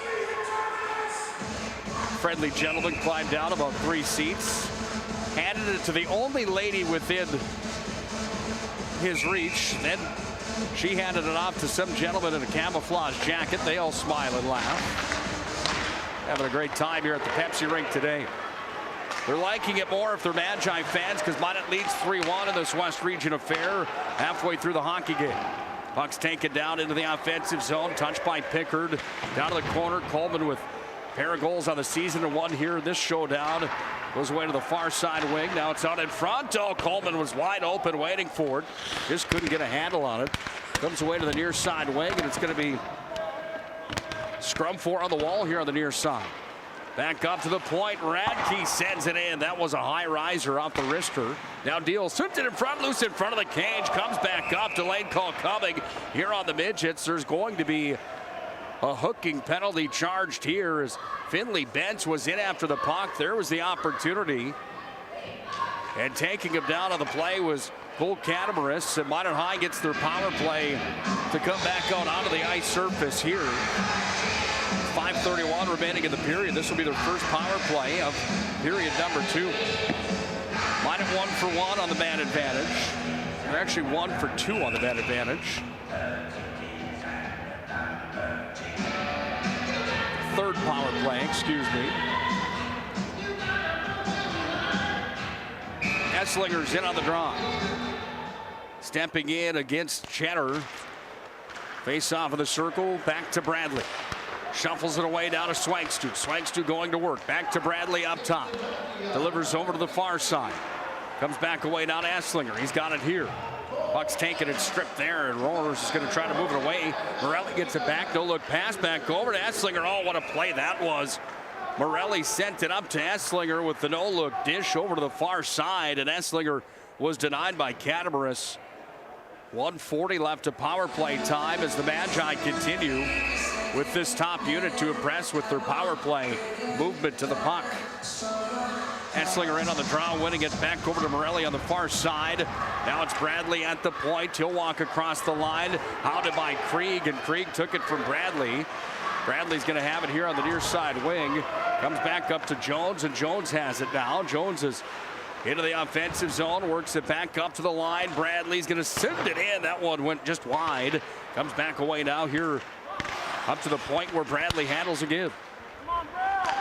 Tried to hammer it down into the zone. He couldn't. He was hounded by Krieg, and Krieg sends it down with the help of Cheddar. Then Ostrom just fires up to neutral where it connects here with Esslinger. Esslinger's into the zone, top of the circle, into the slot, taken away and fired out. Hauk sends this one the length of the ice and all the way down. Puck's free to the far side wing. Morelli's got it again. Saucers this one ahead up to center. Comes into the possession here for Radke. Couldn't get a handle on it because the defense was there from Grohl. We're down to 4:10 to play in the second. 38 seconds remaining of power play time. Morelli's in, turning and firing. Jones has it. Sends it up to the point. Off to Coleman, back to Bradley. They set up the power play with 26 seconds remaining. Waffleboard stop there, coming in off the shot from the line. Now Jones in deep, sends it up to Morelli at the point. Here's Radke, sends it across. Morelli went for a change, and now the puck's going to be sent all the way down as on its power play. At times looking like a well-oiled machine, and at other times the miscommunication there. I don't hear anyone talking is the big issue. Puck comes back away down to Coleman. Dickinson's back at full strength. Deal on the near side wing, trying to hold the zone, comes down in deep, comes back away to Coleman, tipped out in front, opportunity for Pickard, and he sent it just wide. Back at the line, Radke holds it here. Radke's gonna walk and fire off the glass, back away to Coleman.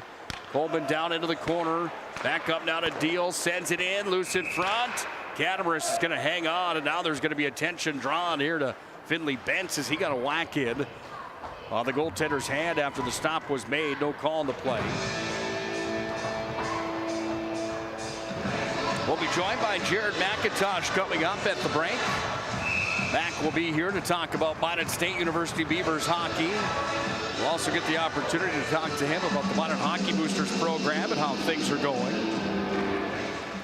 Off the draw, Bentz wide open out in front. Oh, he sailed it wide on the backhand opportunity. Comes back away now into the possession here of the Midgets. This is Jacob Lucas that had it just for a moment. Comes back away to the near wing. Chipped ahead now by David Siebel. Lucas causing trouble for the Magi, but it's Bradley with real estate. He goes back up over to Freeman. This one ahead into the Minot High offensive zone, and Coleman's in after it. Coleman starts the rush. On angle shot, fires in, and the stop is made from Catamarus. Well, when you take a look at the West region and the top producing players right now in the WDA, it's Drew Beasley from Bismarck Legacy that's dominating that category. 14 points for Beasley coming in 6 games played. Bismarck's Marcus Butts has, Bismarck Legacy, I should say. Marcus Butts has 11. Jamestown's Roldson has 10 points. Hayter from Mandan, who we saw the other night's got 10 as well. That's a strong player also. Delayed call coming here on the Midgets. And Minot High's power play comes back to the ice surface. Nobody in this showdown today with more than 7 points. More than 6 points coming into it. So nobody within the top 10 of the WDA. Keep in mind, Minot only playing in their 4th game of the season. It's game number 7 on the year for the Midgets. So look at a team like Legacy. They're playing game number 7 today on the year against Grand Forks Central. That means it's going to be heavy on the back end for Minot High coming up after that Christmas break. 4th power play of the game out for the Magi. Well, there's penalty time on both sides here. The power play is for Minot High. Something's up with that score clock today. You see in our digital graphic on the screen, something set up wrong down in the booth, I do assume here. It's Minot High's power play that's out for 1:38. Bradley's got it here, up to the line. Morelli sends it back down low. Esslinger tried to feed it back door, he couldn't. Comes back away down to Bradley. Up at the line, Morelli saucered it across, chipped out ahead. It comes back to center. Morelli goes back to work with it here. Morelli across to Swangstu. Swangstu's into the zone. He's already got one here today. Can he grab another? Goes back up top here to Bradley. Sends it in, tipped in front by Esslinger. It went over the goal. Down to the corner it comes now. Esslinger again. 90 seconds to play in the second. A minute on the power play for the Magi. They're 4th of the game. Morelli's in, sends it down low, trying to go 5-hole. Stop was made from Catamarus. Comes away to Krieg, and Krieg is going to send this one down as he flops it into the other end of the ice surface. Here's Morelli into the offensive zone here for the Magi. Takes this one down. On angle shot, tried to feed it upstairs, hit the bar on the side of the glove. Final minute of play here in the second. Scrum at center. There's the 1-minute call. Morelli's got it here, drops it back. Esslinger across it, comes down. Comes away to the near side wing. Deal going to work, backdoor wide open. Here's a drive. Oh, what a save that was. Point blank opportunity. And Catamarus comes up and slams the door on Eli Hansen on that opportunity with 40 seconds remaining here in the second. Well, you talk about Mac Morelli being player in the West Region to watch for. His brother Mason playing in the American Hockey League. Playing for the Hershey Bears, the affiliate to the Washington Capitals. 16 points for Morelli on the season. That's not too shabby. Good enough for second on the team right now at points. 16 points in 23 games for him. 4 goals and 12 assists on the year for the Minot product, the former Minot Minotauro, Fargo Force, and Omaha Maverick. Blocker side of Cannabris. Puck's handled here by the Midgets. They're out to center with it. Dawson Frank takes it. He'll send it in. Radke in after it. Final 30 seconds to play. Take it here now up to center ice by the Magi. This is Panasuk. He's got the motor on. Panasuk brings it in. Takes it down to the corner. All right, kids, I'm not going to miss the cue this time. Cut him down. We're at 15 seconds. Here's a drive, save, rebound in front. Down to 12 seconds to play in the period. Tipped out there. It's going to be taken behind the net by Abrahamson. This line's got the motor on here today, no doubt about that. They're going to come back all the way into their own territory, however, to end the period, and that's where we'll sit at the end of one period played. I'm sorry, after 2 periods played. Minot leading 3-1 on the BNC National Bank scoreboard. Magi dominating in that shot category here today. They have a 2-goal lead. It's North Dakota High School Hockey on the PSP Network.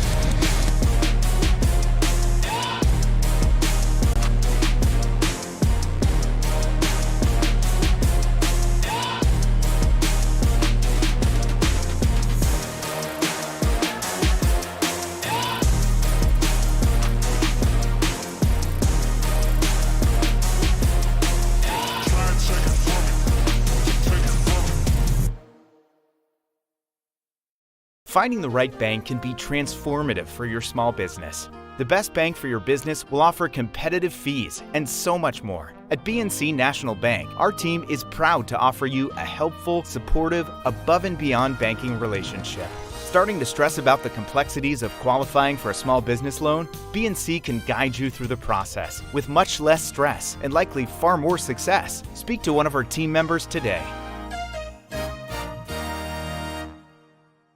The right way to top a sub is with real red wine vinegar made from red grapes and no food coloring. And the right way to film it is in slow motion. Obviously. Because authentic ingredients make a sub above. It's water. Boom. Agent Winston Otter.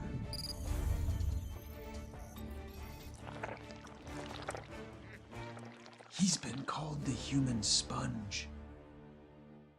Our stylists are trained to understand the nuances of cutting men's hair. Less pomp, more adore, huh, Brittany? Square face, wavy hair. Mid-fade with a textured top. Finish it off with the hard part and taper that neckline, coach. Cowlick, what's the move? It's not just all about hard work here. Hit all. 7. Pressure. Points. Yeah. It takes expertise to be a sport clip stylist. Here? That's the spot. Right there, huh? Sport Clips, the pros in men's hair. This broadcast on the PSP Network is proudly brought to you by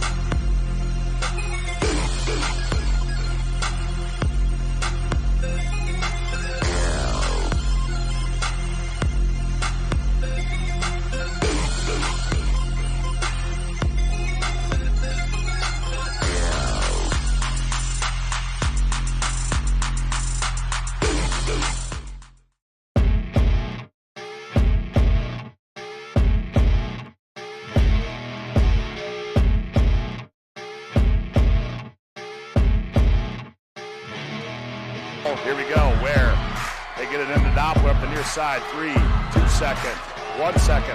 Doppler rises, right wing, 3, bingo! Oh! Anthony Doppler wins it at the buzzer!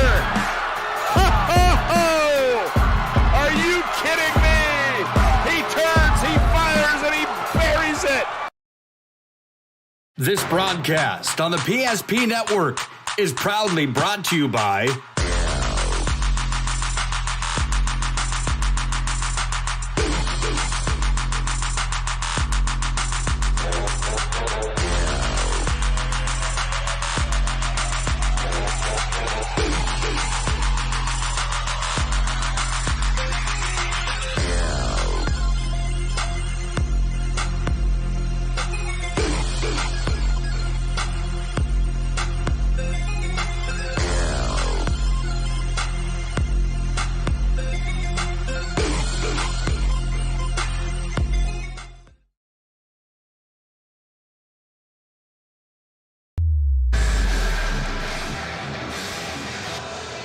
Welcome back into the Pepsi Rink here at Mesa Arena.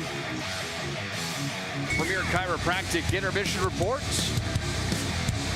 Sees the Minot High Magicians leading the Dickinson Midgets 3-1 at the end of 2 periods played.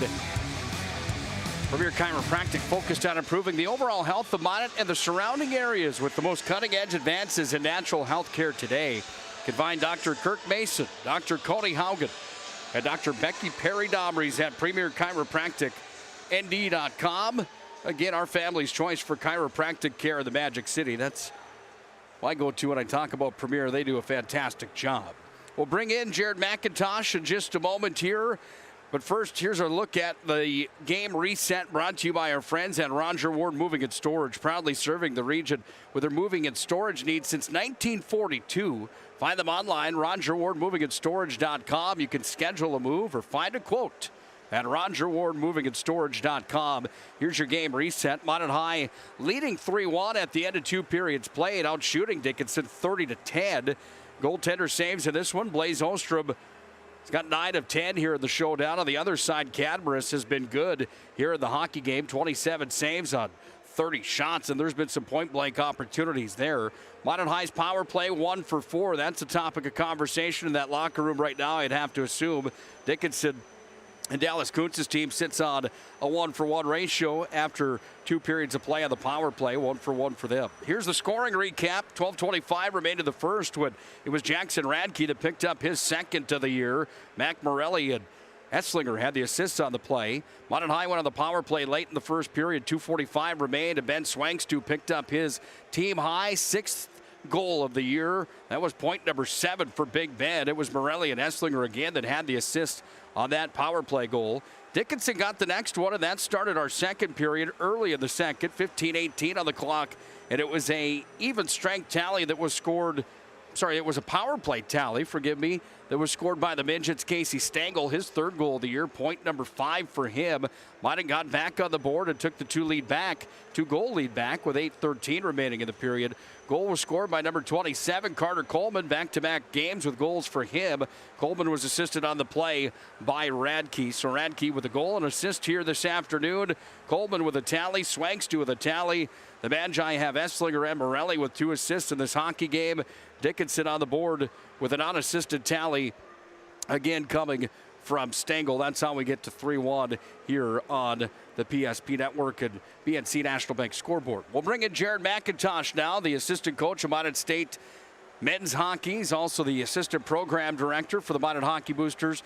First things first, it's great to see you, man. I feel like it's been a while since I've had the chance to talk to you. It has been. How are things going, man? I know that you're a busy guy right now with everything that involves hockey in the Magic City, your office right here at the Pepsi Rink at Mesa Arena. How's life for you, and what's keeping you the busiest at this point? Life is good. You know, yesterday I got to coach my Bantam team, helped out on PWB1 down in Bismarck. Things are going really good. Touch on the Minot State season first before we talk about some of these kids in this matchup here tonight. Number 1 ranked team in the country right now for ACHA Men's Division I. A big win again last night. A team that just seems like such a buzzsaw. How are things going with Minot State University? Things are great. I know I don't get to be with them as much as I'd like to, just with youth hockey and whatnot. But the guys on the team have been treating me very well. All of our new guys have been contributing. Even our 5th years have been contributing. We have still a bad taste in our mouth from last year's first round exit at Nationals. We have not forgotten about that. So we have a big chip on our shoulder this year and a point to prove. What's it like going from coaching the college ranks for a team that you played for and were a part of a national title back in 2013? That is correct, isn't it? National title for you for the Beavers in 13 as a player. You're now one of the assistant coaches. What's it like when you transition from Minot State at the college level and a pretty high pace of play down to your Bantams? What is that transition like from the coaching standpoint? My last year, I'll say it was a little tricky. I was coaching the POEs, and you go with the Beavers, and you can say a few more things, what's going through your head, and then and they understand and they react to it, and then you go to the POEs, and you have to get on that level. So now with the Bantams, I've coached a lot of these kids since they've come up, and I know them personally. So it's a very easy transition. I know what locker room I'm going into before I walk in, and I have to just take a second, think about it, and then walk in, and I know what I'm ready to say. Kind of like when people ask me about hockey when I'm at church. I have to think about if this is, am I outside the Mason Arena or am I walking through First Lutheran here? Next question I've got for you. You look at the program for Minot right now and Minot hockey as a whole.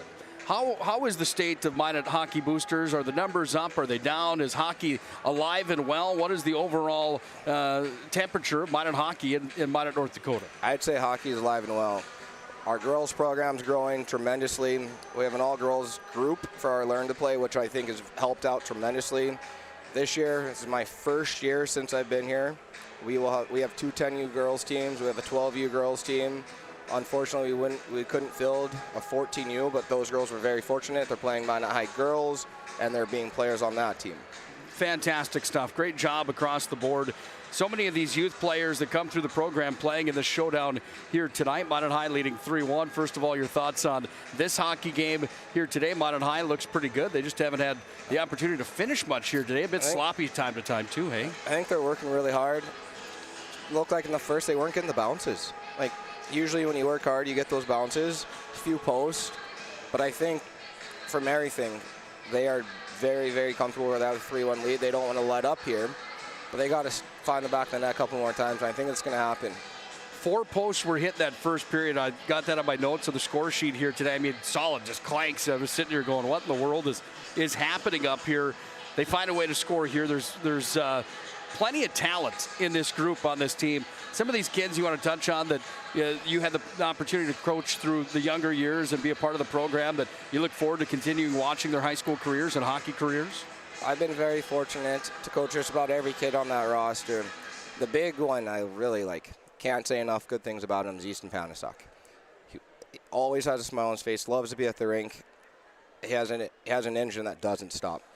I can't wait to see him put one in tonight. Fantastic stuff. I have to ask you about some of these other players, including your son that is off playing elsewhere right now and tracking down that dream. I saw that Nearing was going to be drafted by an NHL club probably, or the potential is there. You've got other players that have left Minot's program to gone on to pursue higher levels of hockey. Do you have any recap or knowledge on how that's going for not only your son, but some of these other guys like Nearing as well? Well, the first one we'll talk about is Bryson Bozer. He just got his first USHL goal this weekend. Fantastic. So he's in Fargo, having a great start to his year. And can't say off the top of my head, but I know he's a really high plus player on that team in the lineup every night. Got to see Mr. Zach Nearing play with that Shattuck when my son was in the cities. I love watching that kid play. He is a toolbox. You want him to play on the first line, he'll put pucks in the back of the net. You want him to play on the fourth line, he'll put bodies in the stands. As you had mentioned, he's a C-listed skater with Central Scouting. I fully believe he will be drafted this year in the National Hockey League. Fantastic stuff. Other guys, is there any more besides those guys? How's your son doing? Son's doing good. They just got done playing. They won 2-0. Had an assist. Had an okay game in my mind as the dad. Other kids I'd like to talk on, not just Minot kids. The Alexandria NA3 team has 7 kids from North Dakota, and I want to say 5 of them are West kids. That's awesome. And I've been following that team very closely. I know you have Charlie Larson, Jaden Luck out of Minot. You have Caleb Moore out of Bismarck. You have the Meshke kid out of Williston, Ekblad out of Williston, Collins out of Williston. They are a fun team to watch, and I am very proud to say that there's a lot of West North Dakota kids leading that charge. Fantastic stuff, Ben. I love the recap from you. Love what you're doing. Fantastic work across the board. Are we ever going to get some time to get together and actually have lunch or do something? I talked to Jason Bennett about it. I asked him earlier in the pregame if anyone's watched this whole game today. I asked Benny if I could meet him after at Shots Crossroads, and he politely told me no right on the air, man. I mean, are you going to do the same thing to me here? Unfortunately, tonight I can't with Minot State playing here after the high school game, but we can probably catch up in April. I sure appreciate you, Matt. Great to see you, my friend. Yeah, thanks for having me. That's Jared McIntosh, the assistant coach of Minot State men's hockey. He's also the assistant program director for Minot Hockey Boosters. California kid that came all the way out to North Dakota playing college hockey, and boy, did he make an impact. Helped the Beavers win a national title back in 2012, 2013. He's been involved in the Minot Hockey Boosters program since, and just a great asset and ambassador for hockey in the great city of Minot. 3:38 away from the start of our third period. Minot leading 3-1. That's going to do it for our Premier Chiropractic intermission report. When we come back, we'll face off the third. Magi looking to improve to 4-0 on the season. Midgets trying to pick up win number 4 on the year and take down the Magi on their home ice.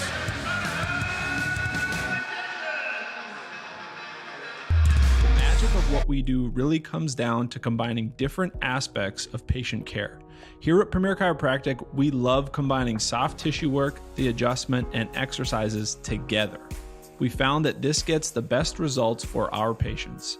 We have 3 chiropractors to fit the needs of the entire family, a rehab area for our exercises and equipment for any athlete to improve performance. Give us a call and we will get you back to doing what you love.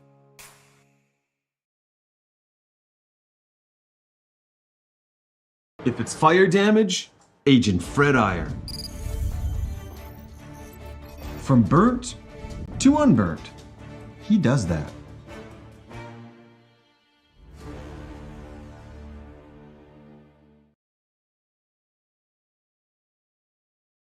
The right way to top a sub is with real red wine vinegar made from red grapes and no food coloring. And the right way to film it is in slow motion. Obviously. Because authentic ingredients make a sub above.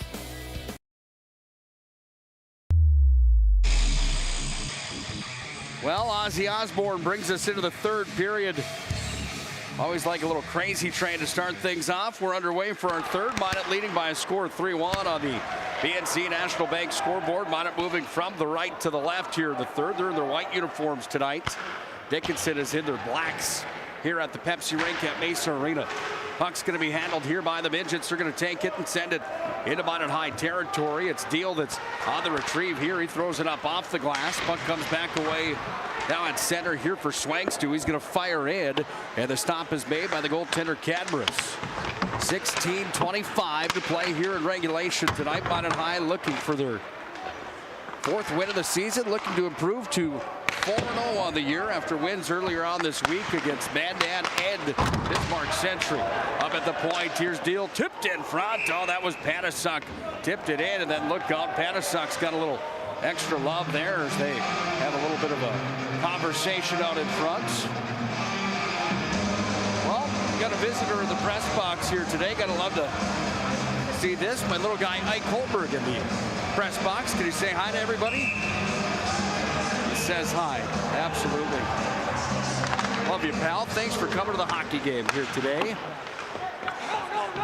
1 minute into this third period of play. It's Esslinger underneath the net. Goes to work on it here. Brings it back up to Bradley. Bradley sends it in. That one hit the side of the cage. Went wide from there. Puck goes back away now to the near side. Bouncing through center. Into the offensive zone come the Midgets. Here's the opportunity. Oh, nice save from Ostrom. As the chance was there from Casey Stengel. And Stengel dropped it in. Just tried to slide it in underneath the right pad. And Ostrom shut the door.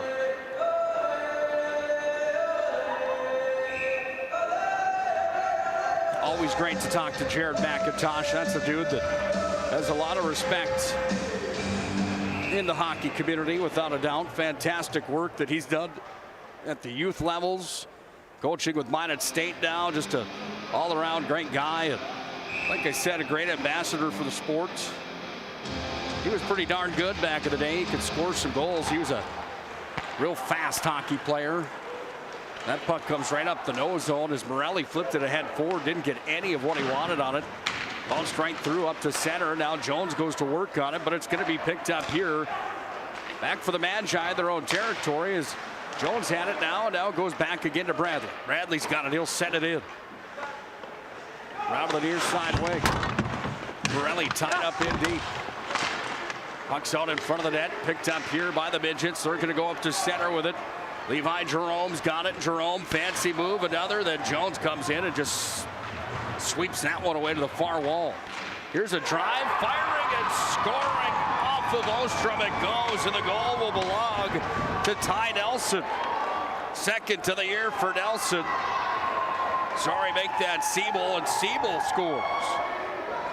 David Siebel's first of the year.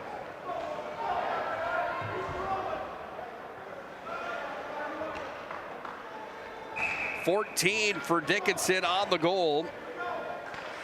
Even strength with 14:58 to play here in this third period, and it's 14. I believe it's going to be an unassisted tally. Puck comes down. This is an icing. And we'll have a face-off coming back in the Dickinson defensive end. Let's listen in.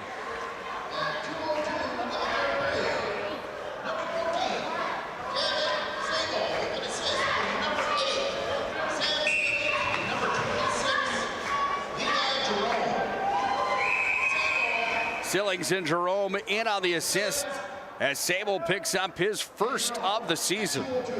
Well, this one far from over. 3-2 right now. Minot high on top. But Dickinson's got the tally here. Here's a drive on goal. The stop is made from Catabaris. Puck is going to be taken back at the near sideline. Radke sends it down. Hit traffic there with the help of Coleman. It's down into the zone all the way around the end boards where it's going to be taken by Madsen with a backhand.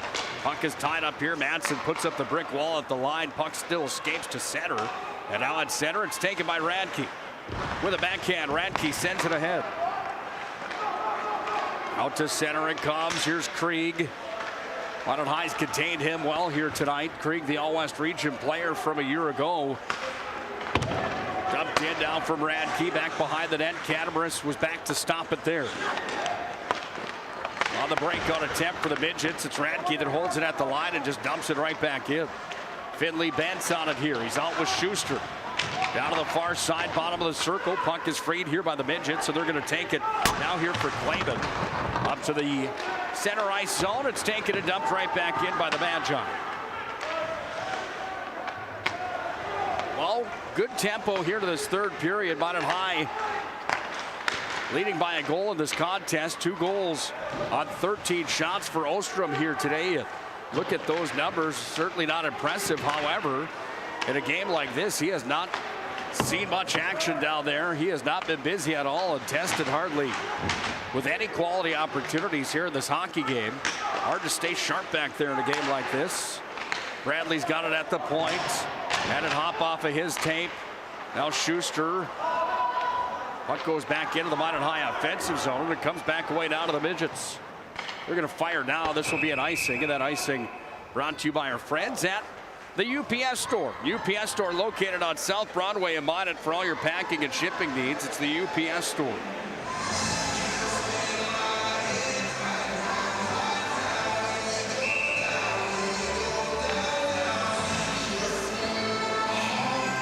Glove side of Catabaris. Minot High with Esslinger, Morelli, and Jones back out. This is their top unit. Morelli comes back over here to the near side. Deal, fire, save, rebound. Batting at it. Esslinger was there, still underneath the net. Morelli's got it now. He goes to work. Back up to Esslinger at the point. This is Deal. Tried to send it in. Knocked down there. We go back to center now for the Midgets, who take it back into Minot High territory. Other retrieve is Cole Catabaris here for Dickinson, but it's Minot back the other way as Morelli sent it to Jones. And the 15-foot pass not caught there by Jones as it comes down for an icing.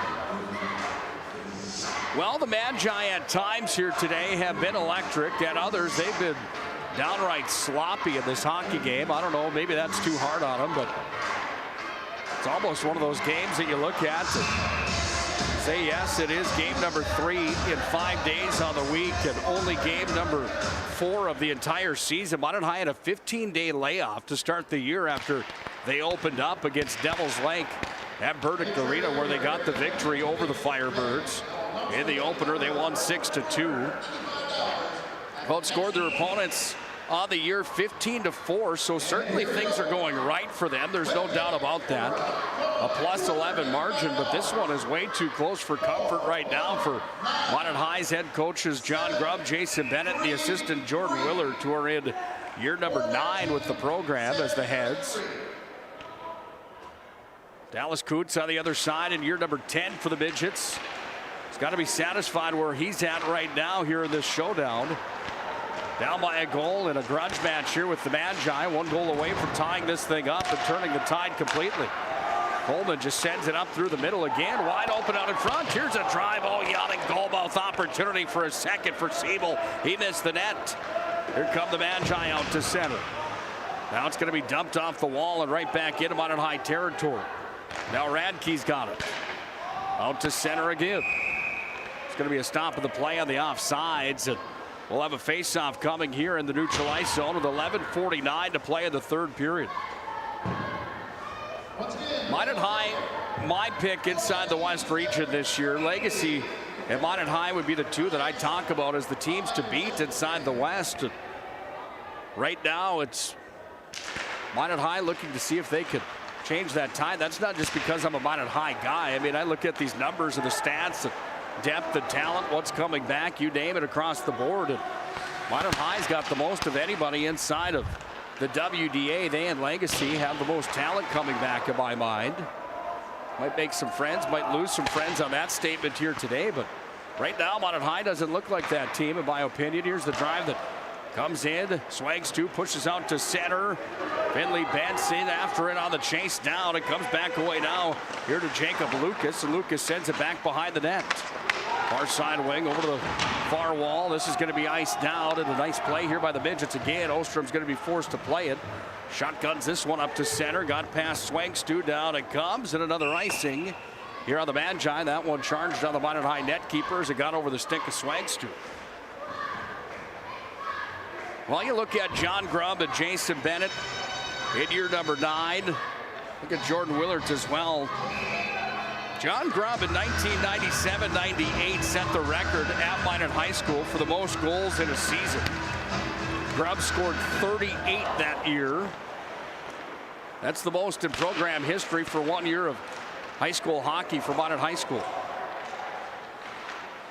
73 all-time for John Grubb. That's number 3 on the list of all-time scorers at Minot High in the goal category. Jordan Willard, all-time assist leader for a season. Guys behind the bench certainly know what they're doing for the Magi. Here it comes down for Jones. Out in front, nobody there. Bouncer out in front, comes away down to Morelli. He's got it on the near side wall, and he just chips it down underneath the net.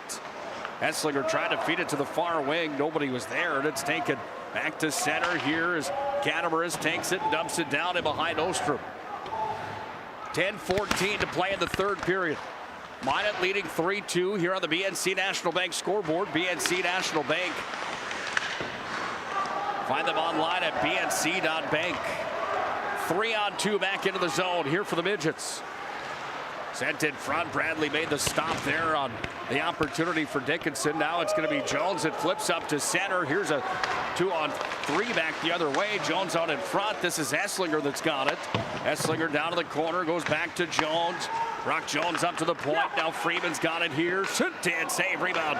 Down to the corner it goes and away to the far point where it's taken and hammered back in. Catamarus sees shot number 36 of the hockey game. A stop is made again. And now the puck is sent up into the seats.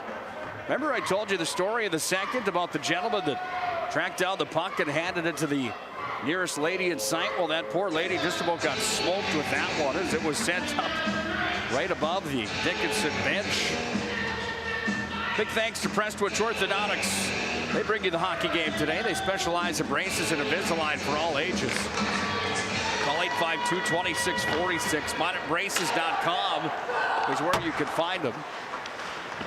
Head online for your free virtual consultation today. Oh, Panasuk was tattooed there on the near side line. Who caught the number of that trunk? I did. It was Clayman. And the big senior hit Panasuk, freed the puck now. They're into the ice surface. Caden Dvorak goes to work on it. Puck's freed here by the Magi.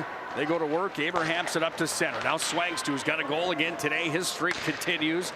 He had a hat trick the other night against Bismarck Century. A point streak for him, and he's emerging as one of the tops here for the Magi in 22-23 coming into today's game. Swangstu had 6 points. You can add another one to that list. Team high 6 goals after his tally in the first period on the assist from Morelli. 8:36 ticks down here in this third period. Up to center ice, Pickard. Yeah, he was offsides just by a hair. And will face off back at center. Taking a look around the state of North Dakota, the scoring leaders in all of North Dakota high school hockey. It's Drew Beasley from Legacy that's got the most on the season. He and Owen Branson from Fargo North. 14 goals for each, or 14 points, excuse me, for each of those players on the year. Connor Holm from North has 12, 11 for Marcus Butts on the season. 10 for Roldson, Heider for Mann, and plenty of talent in the top 5 in the state as far as the scoring chase is concerned early on in the early portions of the year. Oh, there's going to be big time slash as Pickard, like a lumberjack, took the stick right out of the hands, right behind the net to Zeitz. Make that 32 rather. Kyler Blotsky, and Blotsky's going to go to the box. His player box. Check that twig over, but his team's going to get a power play as Pickard's in on a 2-minute slashing call. Well, here we go. The power play's back up for the Midgets. They're 1 for 1 today on the man advantage, and they have the opportunity here to tie this hockey game up with 8:05 to play in the third. Got the music cranked in here today at the Pepsi rink. Minot High's kills out. The power play out for Dickinson. They go to work on it. Taking on the far side wing. Freeman took the skates right out from underneath the player on the far side. I thought maybe another call was going to come there as Sam Stilling's got the raw end of that deal. Up to center it comes into the zone. Oh, big time hit Radke. Absolutely lights up Dvorak on the near wing. Comes back up to the far sideline. This is Gross that handles. He sent it over to the near. Now Morelli's got it. Spins it out of the zone with a backhand where it was knocked down there off of Tanner Rohrers. Dickinson back in with Krieg. Krieg on the near side. Met by Morelli. Morelli's hauled up on the play. No call there. Minot High looking for one. They don't get it. Now Dickinson has to regroup at center as Hodgson goes to work. Into the offensive zone. Megan Dvorak rather. I do apologize. I'm having a terrible time trying to read these Dickinson numbers today. I'm not sure if it's time to go see Jason Bradley at Century Eyewear or what here, but struggling just a bit. I do apologize. Radke's got it on the far side, goes back over to Jones. He fires up the middle. Now it's free to Morelli. Morelli's going to have a breakaway. Mac Morelli shorthanded. He's in, backhand drive. Oh, what a stop. Side of the net, turns and fires again. Hit the side of the mesh. Mac had the chance, shorthanded, just couldn't finish it. Comes back underneath the net now for the Midgets. They go to work. Primetime opportunity, and Cadbris makes the save of the hockey game on one of the top players in the state of North Dakota, the young gun. Tried to net another one here. Morelli shortened on his 4th goal of the season opportunity. That number stays at 3. Puck out to center now as it goes off the stick there of Savageau here for Dickinson. Puck comes in, shot comes away from Esslinger shorthanded. That top line for the Magi and the penalty kill certainly doing their job. Couple opportunities on the shorthanded chances. Puck rolls in on goal. The stop is made as Blotsky put it in on Ostrom, and Ostrom hangs on to it. 3-2 Minot High on top of this hockey game. Shots are 38-17. 2 of those coming on the last opportunity, shorthanded for the Magi. They just were unable to finish. Credit Cadbris, he's been solid here today. Shot on goal, Ostrom steers it to the corner. Jockeying forward on the wall on the far side. Now a penalty's going to come here. Jordan Love's got the hooking call. I'm not sure who it was on. It was behind the play. And into the box goes Sam Stillings, and the power play comes out for the Magi. Well, Minot went 1 for 1 to start their power plays on the afternoon, and since then they've gone stone cold silent. 1 for 4 total in the hockey game here today, and now they've got a chance. A goal here would almost put a nail in the coffin with the way these teams have played here this afternoon. Jones, Esslinger, Swangstu with Morelli at the point with Bradley. Swangstu up top, over to Bradley. Now Swangstu's got it. He's got a lane. He can fire it too. Sends it in. Cadmuras goes down and makes the stop as Swangstu looked to fire. Esslinger talked to Swangstu right after that shot as they met after he came around the net. And Esslinger said, "Look for me wide open on the side of the yawning goal mouth." Puck comes back away down to the Magi at the point. Bradley has it here. Sends it across to Morelli. Up top down to Bradley. They put Big Brock Jones in front of the net. Back door, it comes down to Swangstu. He sets up the power play here. Swangstu works it back up top. Back to Bradley again. Now Morelli. He'll turn and fire. All high riser off the blocker. Morelli's got it back. And Morelli spins it off the top of the circle. Morelli works it across the blue line now. Surveying his options. Finds Bradley. Swangstu says, "Give it here." He's got it. Controls the bouncing puck, comes back up down to Bradley. Big scrum in front of the net. Oh, look at that. Cadmuras gave Jones the old Ed Belfour. And now that's going to bring the fans to volume here. And Jones is going to the box.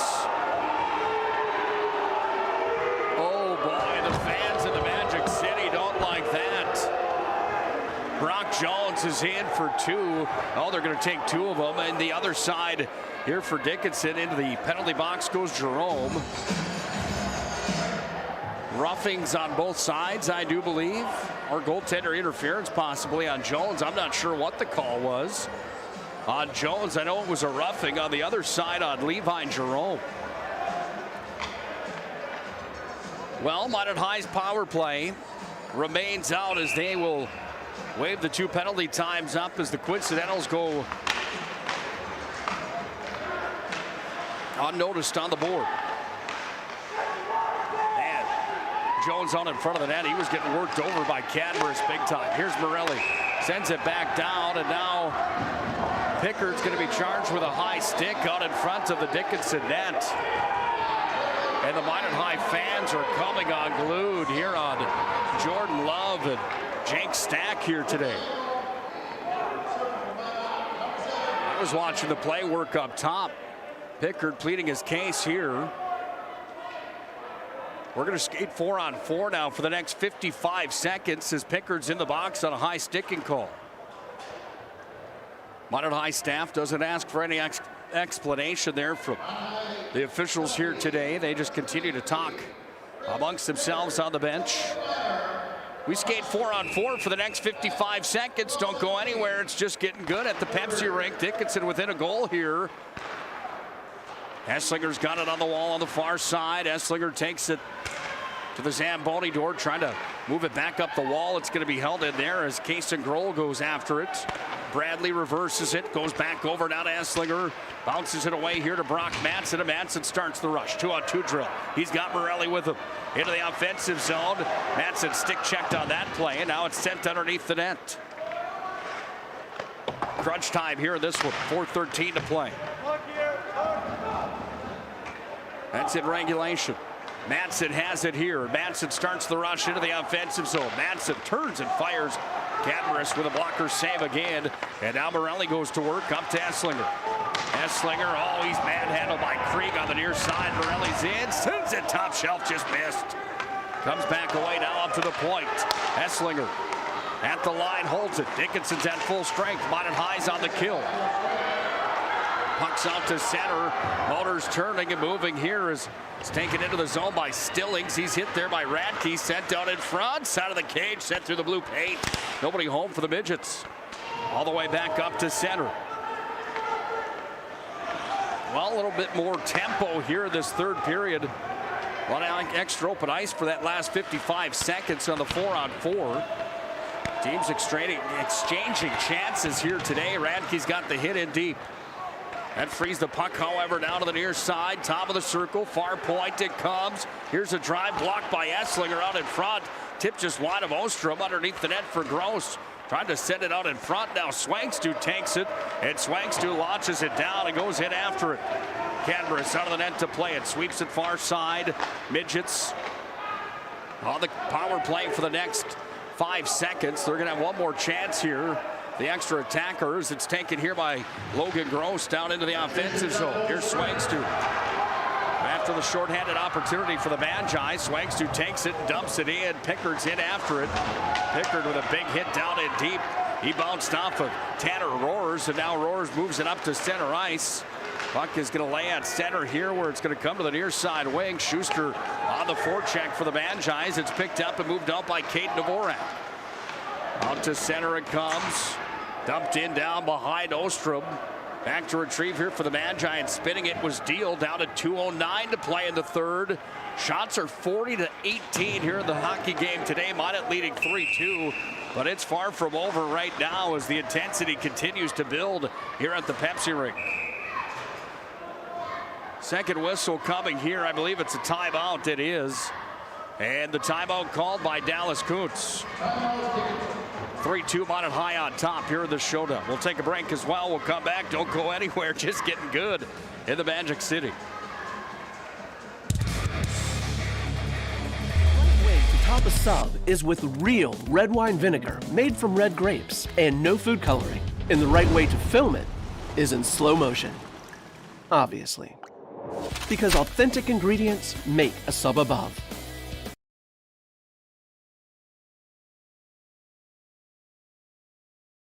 It's water. Boom. Agent Winston Otter.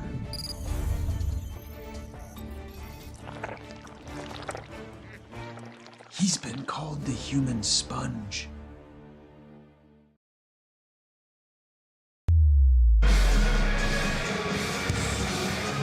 Busy week next week on the PSP Network. Plenty of action next week on the PSP Network, starting with a Monday night. I did it again. Monday night showdown with St. Mary's and Minot high school basketball. That's a doubleheader, boys and girls. Next hockey action on the PSP Network. Minot High will travel to Legacy to take on the Sabres coming up. That game will take place next Thursday night. Game time, 7:15 from the VFW Sports Center. Matt Morelli and I will have the call of that one. Hope you join us there. 6:45 pregame show next Thursday for Minot High hockey taking on Legacy. That's going to be a battle with Mario Lamoureux's team, the Sabres from Legacy. Down it comes. Icing is waved off. Nathan Medler said that the D-man for the Midgets could have got there in time. Puck's on the near side wall. Scrum continues here. It's going to be dumped in. We're under 2 minutes to play in regulation. Minot leading 3-2. Well, ironically enough, that puck goes up and out of play. Ironically enough, for the last 2 seasons, Minot, in the first matchup of the year against the Dickinson Midgets, they've won by scores of 3-2 and 3-2. For the last 2 years when Minot's traveled to Dickinson, they put up scores of 6-2 and 6-1. Will that be the same case here in 22-23?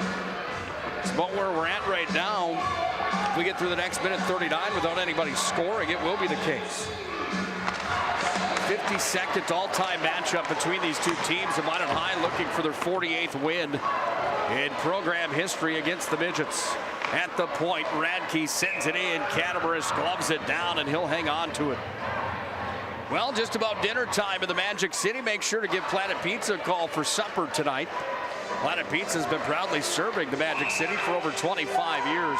Largest laser tag playground in the region, mouth-watering pizza and chicken wings. Don't forget about their 30-inch Galactic Pizza, the Galactic. It's out of this world, Planet Pizza. 80 seconds to play in regulation. Puck's at center for Bradley. There's a stop in the play, a delayed call coming here. And Jake Stack had the call coming on Minot High's Esslinger. No, I'm sorry, it wasn't on Esslinger. Who was it on? Bradley? It's on Brock Jones, who's in the box. I missed it. Tripping was the call. Well, it gets even more interesting as the power play comes out for the third time here today for the Midgets. They're 1 for 2 right now at this point in the hockey game. Krieg's unit comes out here for Dickinson. And the Midgets stun the Magi here today at the Pepsi Rink. Puck's at the point. Handled down by Rohr. Shot was there. Comes away to Krieg again, and Krieg's got it at the top of the circle. Krieg goes to work. Looks over to the far side. Sets it up here for Grohl. Back to the point. It comes now for Rohr. Krieg again. A man out in front. That puck is going to be taken. Oh, what a play from Swanks to. Went down like Patrick Waugh. Kicked the leg out. Shot came in wide. Dvorak had the chance. Moves it across. Under a minute to play in regulation. Power plays out for the remainder of this one. Here's a drive coming in. Up over the head of Ostrom. Back at the point. Roars with the pressure. He'll fire from the line. They scored. We're tied on the power play goal as the Midgets send it in. Got through Ostrom. And it's a 3-3 hockey game on the BNC National Bank scoreboard. Another power play tally and back-to-back goals here for Dickinson in the third period. And Minot High is going to call their timeout. 37 seconds left. We'll wait for the official call on that goal. Was a tipped in front. Nevertheless, a power play tally, and we've got ourselves a 3-3 contest here in the Magic City. All right, bring it up. Come on. Someone's got to call a play. All right, let's go. I right, zoom, spider 2, Y banana. You don't like that one? Okay. I right, 40 power? No. Don't want that one either? All right, go kick off. Get out of here. Let's go. First Western is your independent community bank with all the online conveniences you want and an experienced team you can count on. First Western Bank and Trust. You can bank on us. Points are on a premium inside of WDA hockey. Right now, each team's going to get points if nobody scores before overtime. Here this afternoon into the evening hours now at 5:37 p.m. Power play goal was scored by the Midgets, and getting credit on that tally, it was Tanner Rohr's first of the year and his biggest of the season. Roars buries it in. He had the assist from Cheddar. Also assisting was number 29, Jacob Lucas. Lucas and Cheddar set up Roars, and we've got ourselves a 3-3 contest at the Pepsi Rink. Well, these are those games throughout the season that you look back on come tournament time. What can you correct and where can you correct it? Minot High definitely has carried the lion's share of gameplay and momentum here today. 41-19. They've outshot Dickinson in this hockey game. And those 19 shots here for Dickinson, they haven't had many that have been quality chances. Dickinson's about to get points out of this deal, however, here today as they might win the thing now as they have an opportunity. Kids cut them down around 15 seconds remaining. Tipped out in front, loose in front of the Minot High net. Swanks to underneath the goal, sent out in front again. Puck's taken here by the Magi. It's going to go up off the glass. We're down to 4 seconds, and we're going to go to overtime here today at the Pepsi Rink at Mesa Arena. Overtime comes up next on the PSP Network. 3-3 on the BNC National Bank scoreboard. My goodness. Way to top a sub is with real red wine vinegar made from red grapes and no food coloring. And the right way to film it is in slow motion.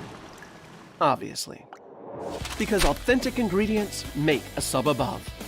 The best part about working at BNC National Bank is developing relationships. I love working with people. We've been here for over 25 years. We've grown just like our communities we're in. But we still have that personal connection with our customers. And that's why we can find the best solutions for them. It feels great seeing projects around the community and knowing we're a small part of making that happen. We're helping people buy their first homes. Plan for the future. From startups to big business. We're part of the community. And we're proud of it.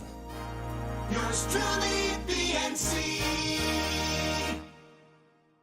And finally, Agent Smith. He's in charge of restoring your property to its original state.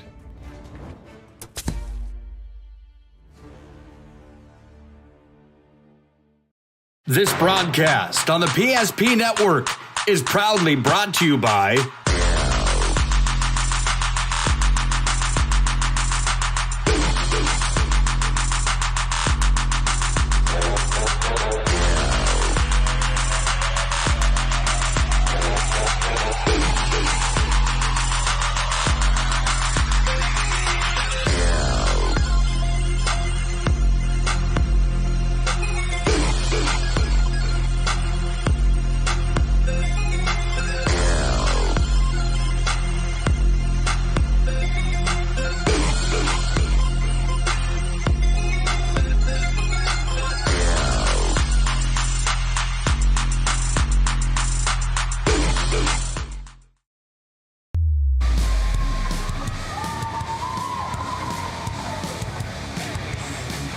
8 minutes of sudden death.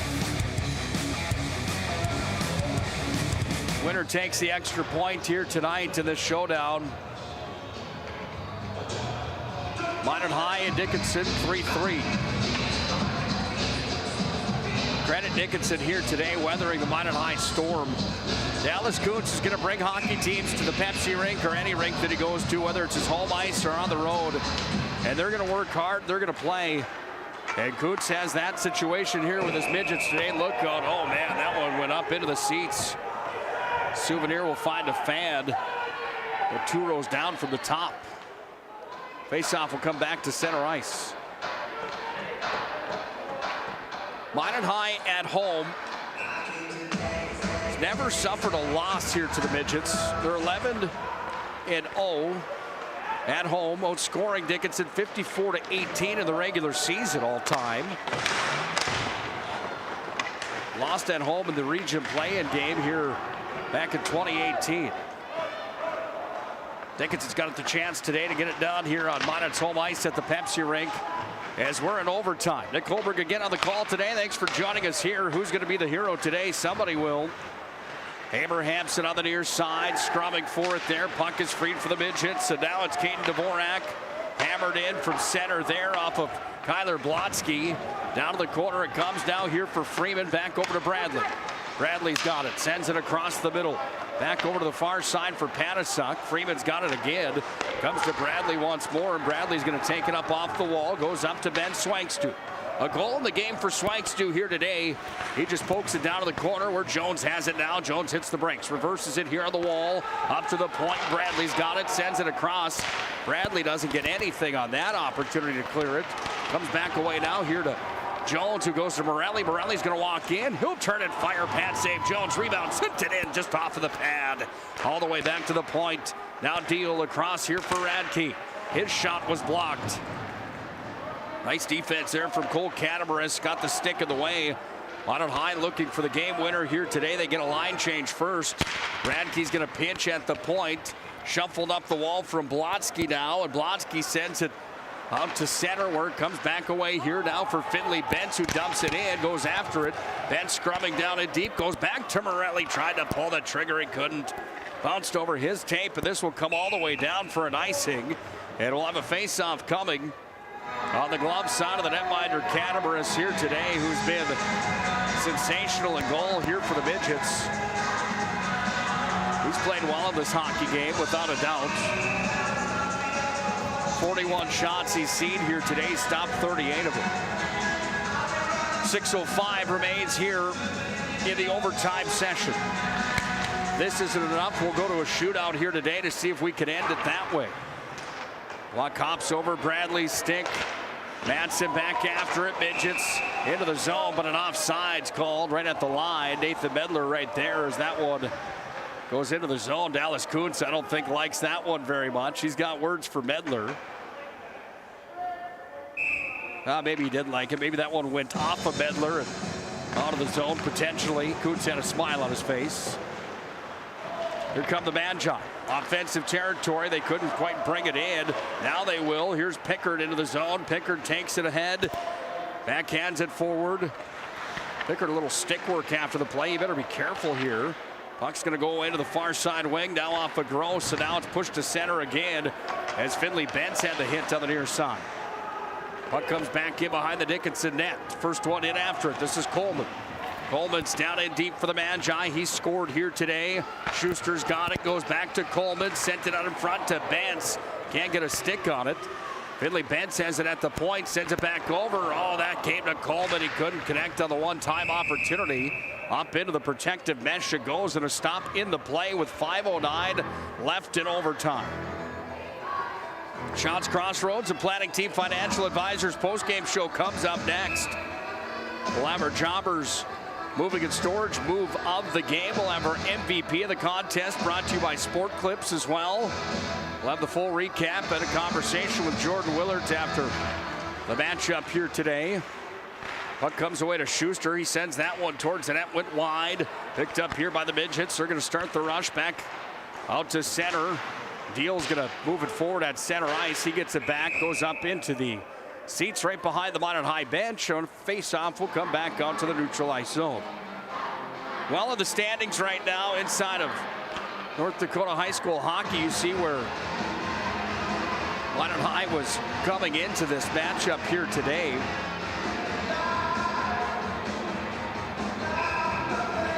Midway in the pack, the only team in the state that hasn't been beaten on the west side of the state up to this point of the year.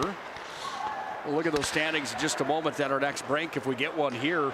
That is, unless Krieg and company can score for the Midgets. They skated down into Minot High territory. Deal back with it.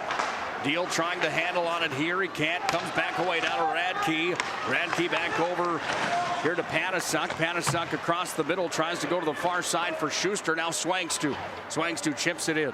Here's Ben Swangstu. Powers his way down like a bull down to the corner. He's going to free it away here to the near side. Midgets push back out to neutral, down to 4:15 to play here in overtime. Puck's down underneath the net. Jones is there. Jones is going to battle for it. Jones has it here, drops it back. Morelli from behind, sends it to Esslinger. He shoots. He scores! Overtime winner. Morelli to Esslinger, and the Magi win in overtime today, 4-3, as Morelli dishes to Esslinger, and Esslinger bangs it home for his second goal of the year.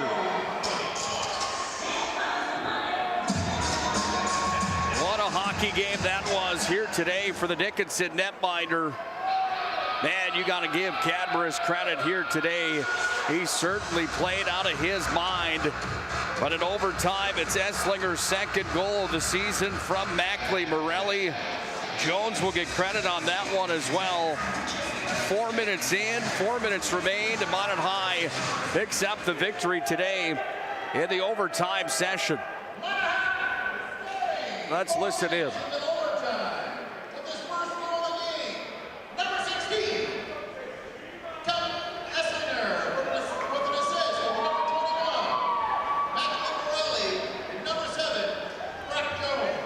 Well, Brock Jones and Esslinger in on the assist.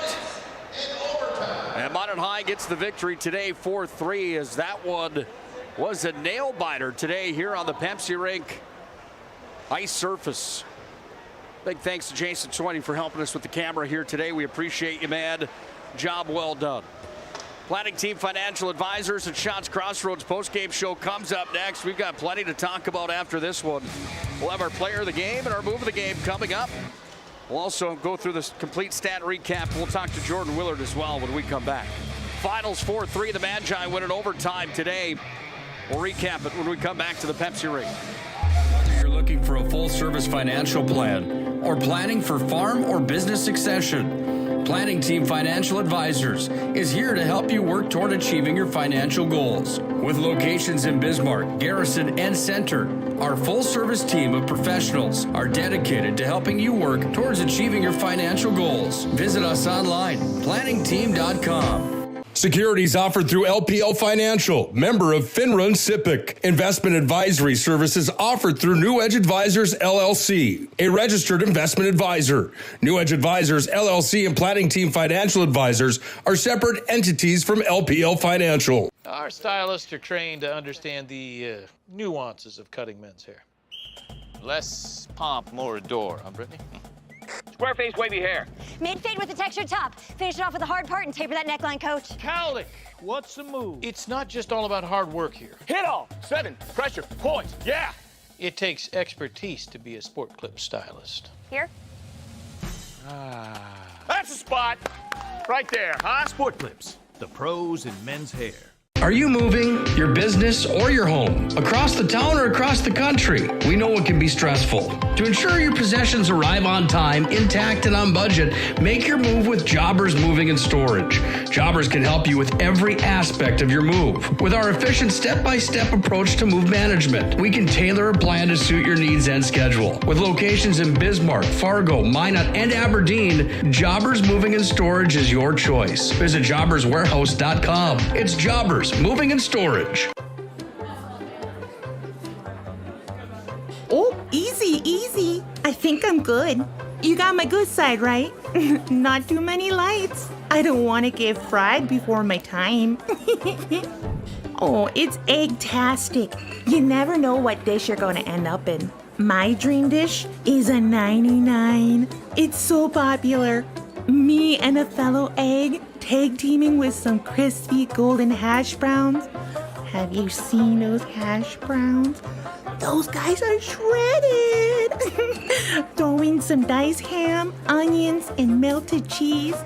Oh, it's a party for your taste buds. Oh, here comes Chevy. Hold on, Chevy. Did you guys get everything that you needed? 99. Here I come. Shots Crossroads. It's an excellent place to eat.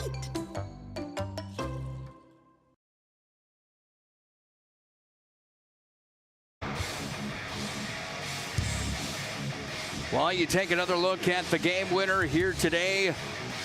Jones dishes it back over to Morelli underneath the net. Has Esslinger wide open out in front to Kaelton Esslinger's second goal of the season. Finds the back of the net. And the Magi win this one today by a score of 4-3 in the overtime session. Boy, that was a close one here today for the Magi. They come up with a victory on their home ice surface here today, 4-3 over the Midgets from Dickinson. This is our Planning Team Financial Advisors and Shots Crossroads postgame show. Planning Team Financial Advisors and Shots Crossroads proud to support North Dakota high school athletics. Shots Crossroads, home to the famous number 99. You can order online at Shots Crossroads. Team buses are always welcome as well at Shots Crossroads. Stop into Shots. Try the banana cream pie. That's my favorite at Shots. I'm telling you, it's great stuff. Shots Crossroads brings you the postgame with our friends at Planning Team Financial Advisors. Whether you're looking for a full-service financial plan or planning for farm or business succession, Planning Team Financial Advisors is here to help you work toward achieving your financial goals. Visit us online, planningteam.com. Minot wins 4-3 here today in a showdown that had a little bit of everything, including some big-time goaltender saves in this one. Man, the Dickinson netminder deserving credit here today. Catamers came up huge in this hockey game. And Bryce is going to be a kid to watch for the rest of this season. And for the next 2 years, he's only a sophomore. Final shots on goal in this one as we go through our recap today. 41 shots on goal to the 20 that Dickinson put towards the net of Ostrom. Minot ends up with 4 in the hockey game. Power plays. Well, each team went one for 3 for Dickinson, 1 for 4 for Minot. 1 for 4 for each team here today as they were even. Minot hit 4 posts in that first period. That was a bit of a storyline in the first here today. The Magi did what they could, but they had some issues trying to find and bury the back of the net in the first. They got on the board, however, early on here today as Jackson Radke was assisted by Morelli and Esslinger. Time of that goal was 12:25 in the period. That was Radke's second of the year, second of the week in back-to-back games.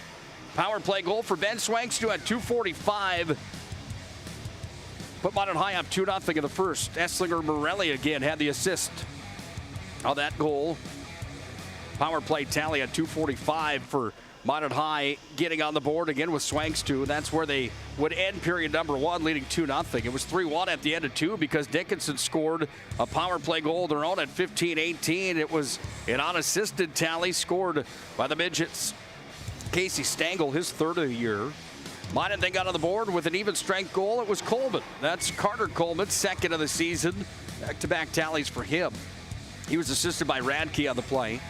Into the third we'd go, and Dickinson opened it up just a bit. Dickinson scores at 11:58 to the period, 14 from 8 and 26 on the tallies. David Siebel's first of the season. He was assisted by Stillings and also by number 26, Levi Jerome. On the power play, Dickinson scores again. Dickinson actually went 2 for 4 on the power play. My apologies. Power play goal for the Midgets came with 37 seconds remaining in the hockey game. Goal was scored by Tanner Roars, his first of the year, and a big one. He was assisted by Colin Cheddar. Also assisting on the goal was Drew Spence. We went into overtime, but we were right at the halfway point to the OT, and tally was scored by Minot High's Esslinger. He was assisted by Morelli and Jones, and Esslinger on the season now has 2 goals on the season. You can add 2 more helpers to that total here today. 7 points for him for the Magi. captain of the Magicians, gets it done here today in this showdown.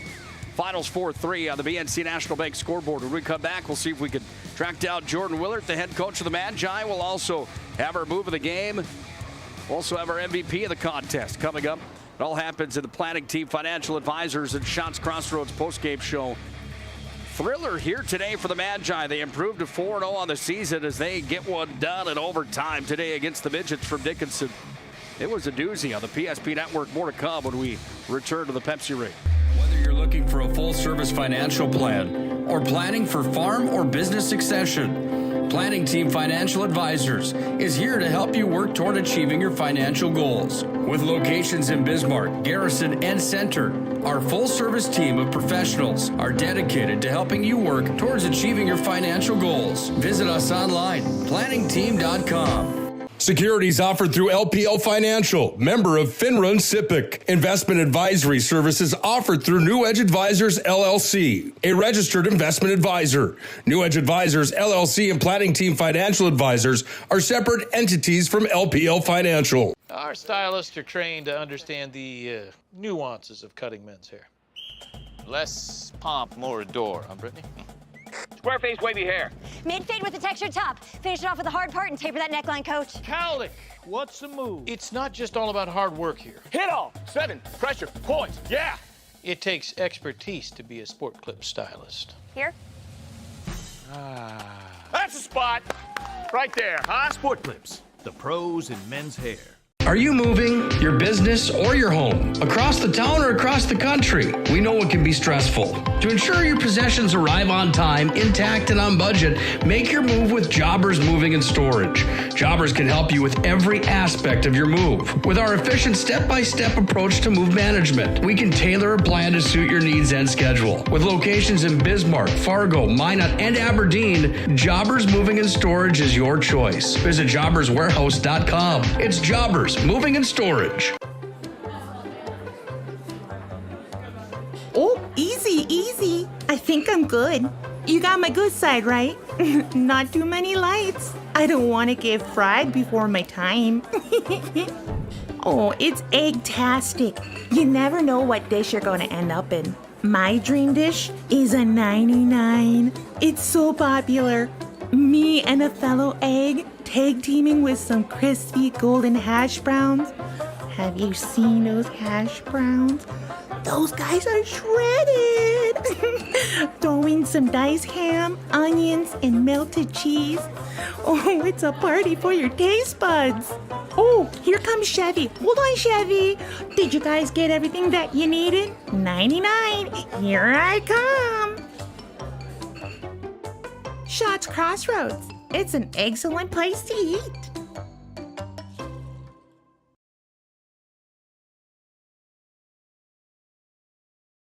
It's water. Boom. Agent Winston Otter.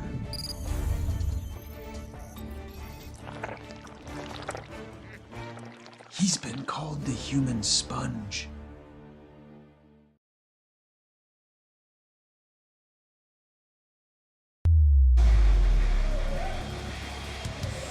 Planning Team Financial Advisors, Shots Crossroads postgame continues on at the Pepsi Rink here at Mesa Arenas.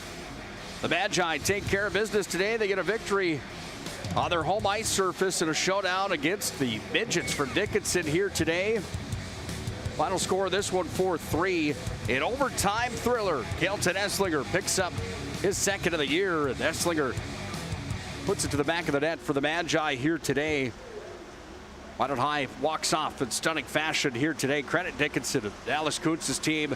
Boy, they were fun to watch here today. They're hard-working group. That's what you're going to get every time you play the Midgets. And there was no difference in their game here today that we've seen in the past. And they really deserve some credit with how hard they fought here today. I feel like they're probably a little bit outmatched as far as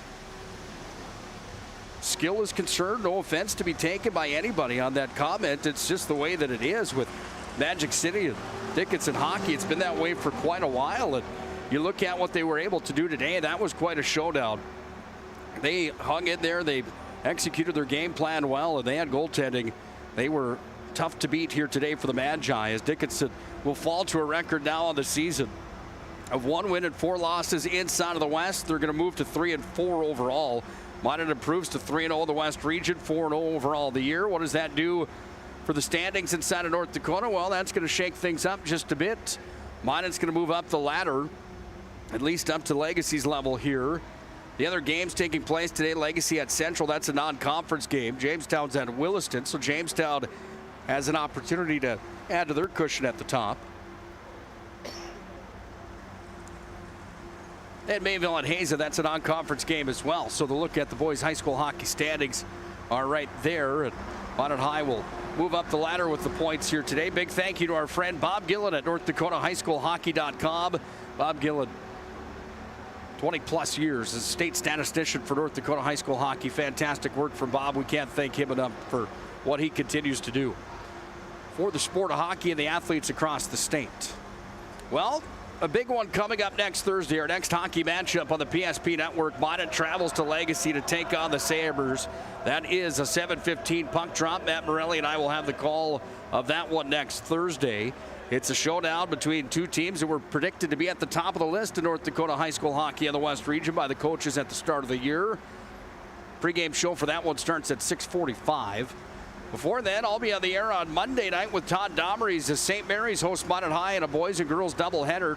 Mark it on your calendar. This was scheduled to be on Tuesday, but now it's moved to Monday. 6 and 7:45 for both of those games coming up on Monday night. They changed the schedule due to the weather coming up. Pregame show 5:40 on Monday. Quick turnaround after the weekend for PSP Network. Looking forward to that one as well. Minot High basketball ranked #1 in the state of North Dakota. They go back to work in the WDA after a win over Dickinson last night. They play St. Mary's on Monday. All right, time to take a look at tonight's move of the game. The move of the game brought to you by our friends at Jobbers Moving and Storage. Jobbers Moving and Storage. Locations in Minot, Bismarck, Fargo, and Aberdeen. Jobbers Moving and Storage brings you the move of the game. Again, we will try to get Jordan Willard up here in the press box if he is able here tonight. Hang around for that. We'll see if Coach Willard will join us in the booth. First, our Jobbers Moving and Storage move of the game here tonight. Well, there's plenty you could talk about in this showdown as there were some big-time plays in this hockey game. Some big-time saves, some big-time hits. Move of the game for me would have to be Brock Jones underneath the net, dishing it off to Morelli. The way that those three moved the puck together. Morelli's vision sent it out front to Esslinger, and Esslinger buried it. Move of the game to me is the passing for Morelli here tonight, setting up Swangstu on a power play goal, and Esslinger on the game winner tonight. Morelli adds a couple assists to his resume here tonight. He's got the move of the game, and that is the assist on the on the overtime goal, rather, as Morelli sets up Kelton Esslinger for the tally and the game winner in OT. Time for tonight's MVP of the contest. The MVP of the game brought to you by our friends at Sport Clips. Sport Clips, home to the MVP haircut experience. You can log in online at Sport Clips. Sign in with a hairstylist today at your convenience. At Sport Clips of Minot and Bismarck. They bring you the MVP of the contest here tonight. To the MVP of this one, hard to go away from Kelton Esslinger getting the game winner here today, and the opportunity for him to be the MVP certainly shines bright with that C on his uniform here today as well. The captain of the Magi is our Sport Clips MVP of the contest. Congratulations, Kelton Esslinger, tonight's MVP of this hockey game. Esslinger with a 3.9. He had a pair of assists in the hockey game, and then he gets the game winner. Kelton Esslinger, the Minot High captain, is tonight's Sport Clips MVP. Well, we're joined in the press box now by the Minot High assistant coach, Mr. Jordan Willard. Jordan, first things first, man, what a hockey game that was. You guys come out of here with the victory. You remain unbeaten on the season. Boy, the Dickinson give you guys some trouble here today, however. Yeah, I mean, you got to give, Dallas in his group, his coaches, his players, you got to give them a lot of credit. They played Bismarck Century last night and obviously didn't turn out the way they wanted it. And, you hop on a bus and drive up to Minot early, and, they got better as the game went on. And from our side of things, we kind of had a little bit of letdown as the game went on. But like I said, full compliments to them. They earned that point they got, and luckily at the end we just had some skill guys make a skill play and finish it off. I have to ask you, earlier this week I asked you if the energy level would be a factor in this one. Is it fair to say that the team had an A-plus effort as far as the grind that they had today, but energy seemed to be a little bit lacking there towards the end? Is that a fair assessment? Yeah, I mean, I just think we took our foot off the gas there. You know, we had a big first period. You know, you get out of it, you're up a couple goals, you hit, 3-4 posts, and I just think, they're high school kids, right? I think they see that. Oh, it could be this, it could be that. Well, you just got to keep coming. You got to keep coming, and it's early. We played that first game the 21st of November, and now all of a sudden 3-5 here. So, or 3-6, I guess, but. Nice to come out of it with all but 1 point. Last year after the Mandan and Dickinson at home, we were down 3 points in the standings. Now we're in a better spot than we were last year, but you would sure like to get out of here with all 3. Yeah, absolutely. Looking back at the record book here today, John Grubb has the record for the most goals in a season. You have the records for the most assists in a season. You have other records in that book. You and Grubber do as well, but what are you guys going to do about the power play? Obviously, not where you want it to be right now. And for guys like you and Grubb and Bennett that were known for scoring goals and setting those up, that obviously has to be a bit of a frustration for you right now. Yeah, I mean, I just think so much of it comes down to you can kind of feel it on the bench. You get a power play, and kids almost relax a little bit. Like I said, high school kids, they just have a tendency to, oh, we're on the power play now, let's take a breath. No, we need to ramp that up right now. It becomes a huge focal point. As you get into tournament time and later in the year, the special teams battle is a huge one, whether it's a penalty kill or a power play. And, I think we need to get better on both. I don't think it's time to panic on anything yet here. Like we talked about, we're only basically three games in here in the region. And, we'll figure it out. We got the personnel there. We got good kids. We got, grubbers all over that. And, we'll be all right. How do you like me just hitting you with what are we going to do about the power play? What's going on here, my friend? Sure appreciate your time. Last thing for you, Legacy's the next matchup for you. This is a matchup in the West Region a lot of people will be looking forward to. Mario Lamoureux's got that team pointed in the right direction. They're at Central here today. What do you expect out of Legacy? What do you work on before you go there on Thursday night? Well, obviously a really good hockey team. You got the Budsy kid, and you got 2 goaltenders that are really good, and some Martel kid that moves up from the Bantam AA team down there in Bismarck. They got some top end kids, and obviously got some really good coaching. I just think we need to shore some things up. I think Monday we need to get after it a little bit. I think we need to get in better shape. I think you could see that today, and that comes with games. But just shore some things up and be ready for the heavyweight battle that's going to be down there in Legacy. And always fun to go down and play Mario and his guys. And, like you said, really good coach down there, really good guy. And, just looking forward to it. What's the rest of the weekend look like for you? To get a relax, or you're going to be watching a bunch of game film, I'm sure? I'll be watching game film for sure, but my 6-year-old stopped me up there, asked if I could take him to the Beaver game tonight. So if my wife allows me, I guess I'll be at the Beaver game tonight having some breadsticks. But, watch some football tomorrow. Hopefully we're getting some gritties all over the Detroit Lions. Sorry, Grubber, but hopefully those Vikings are pulling off a victory.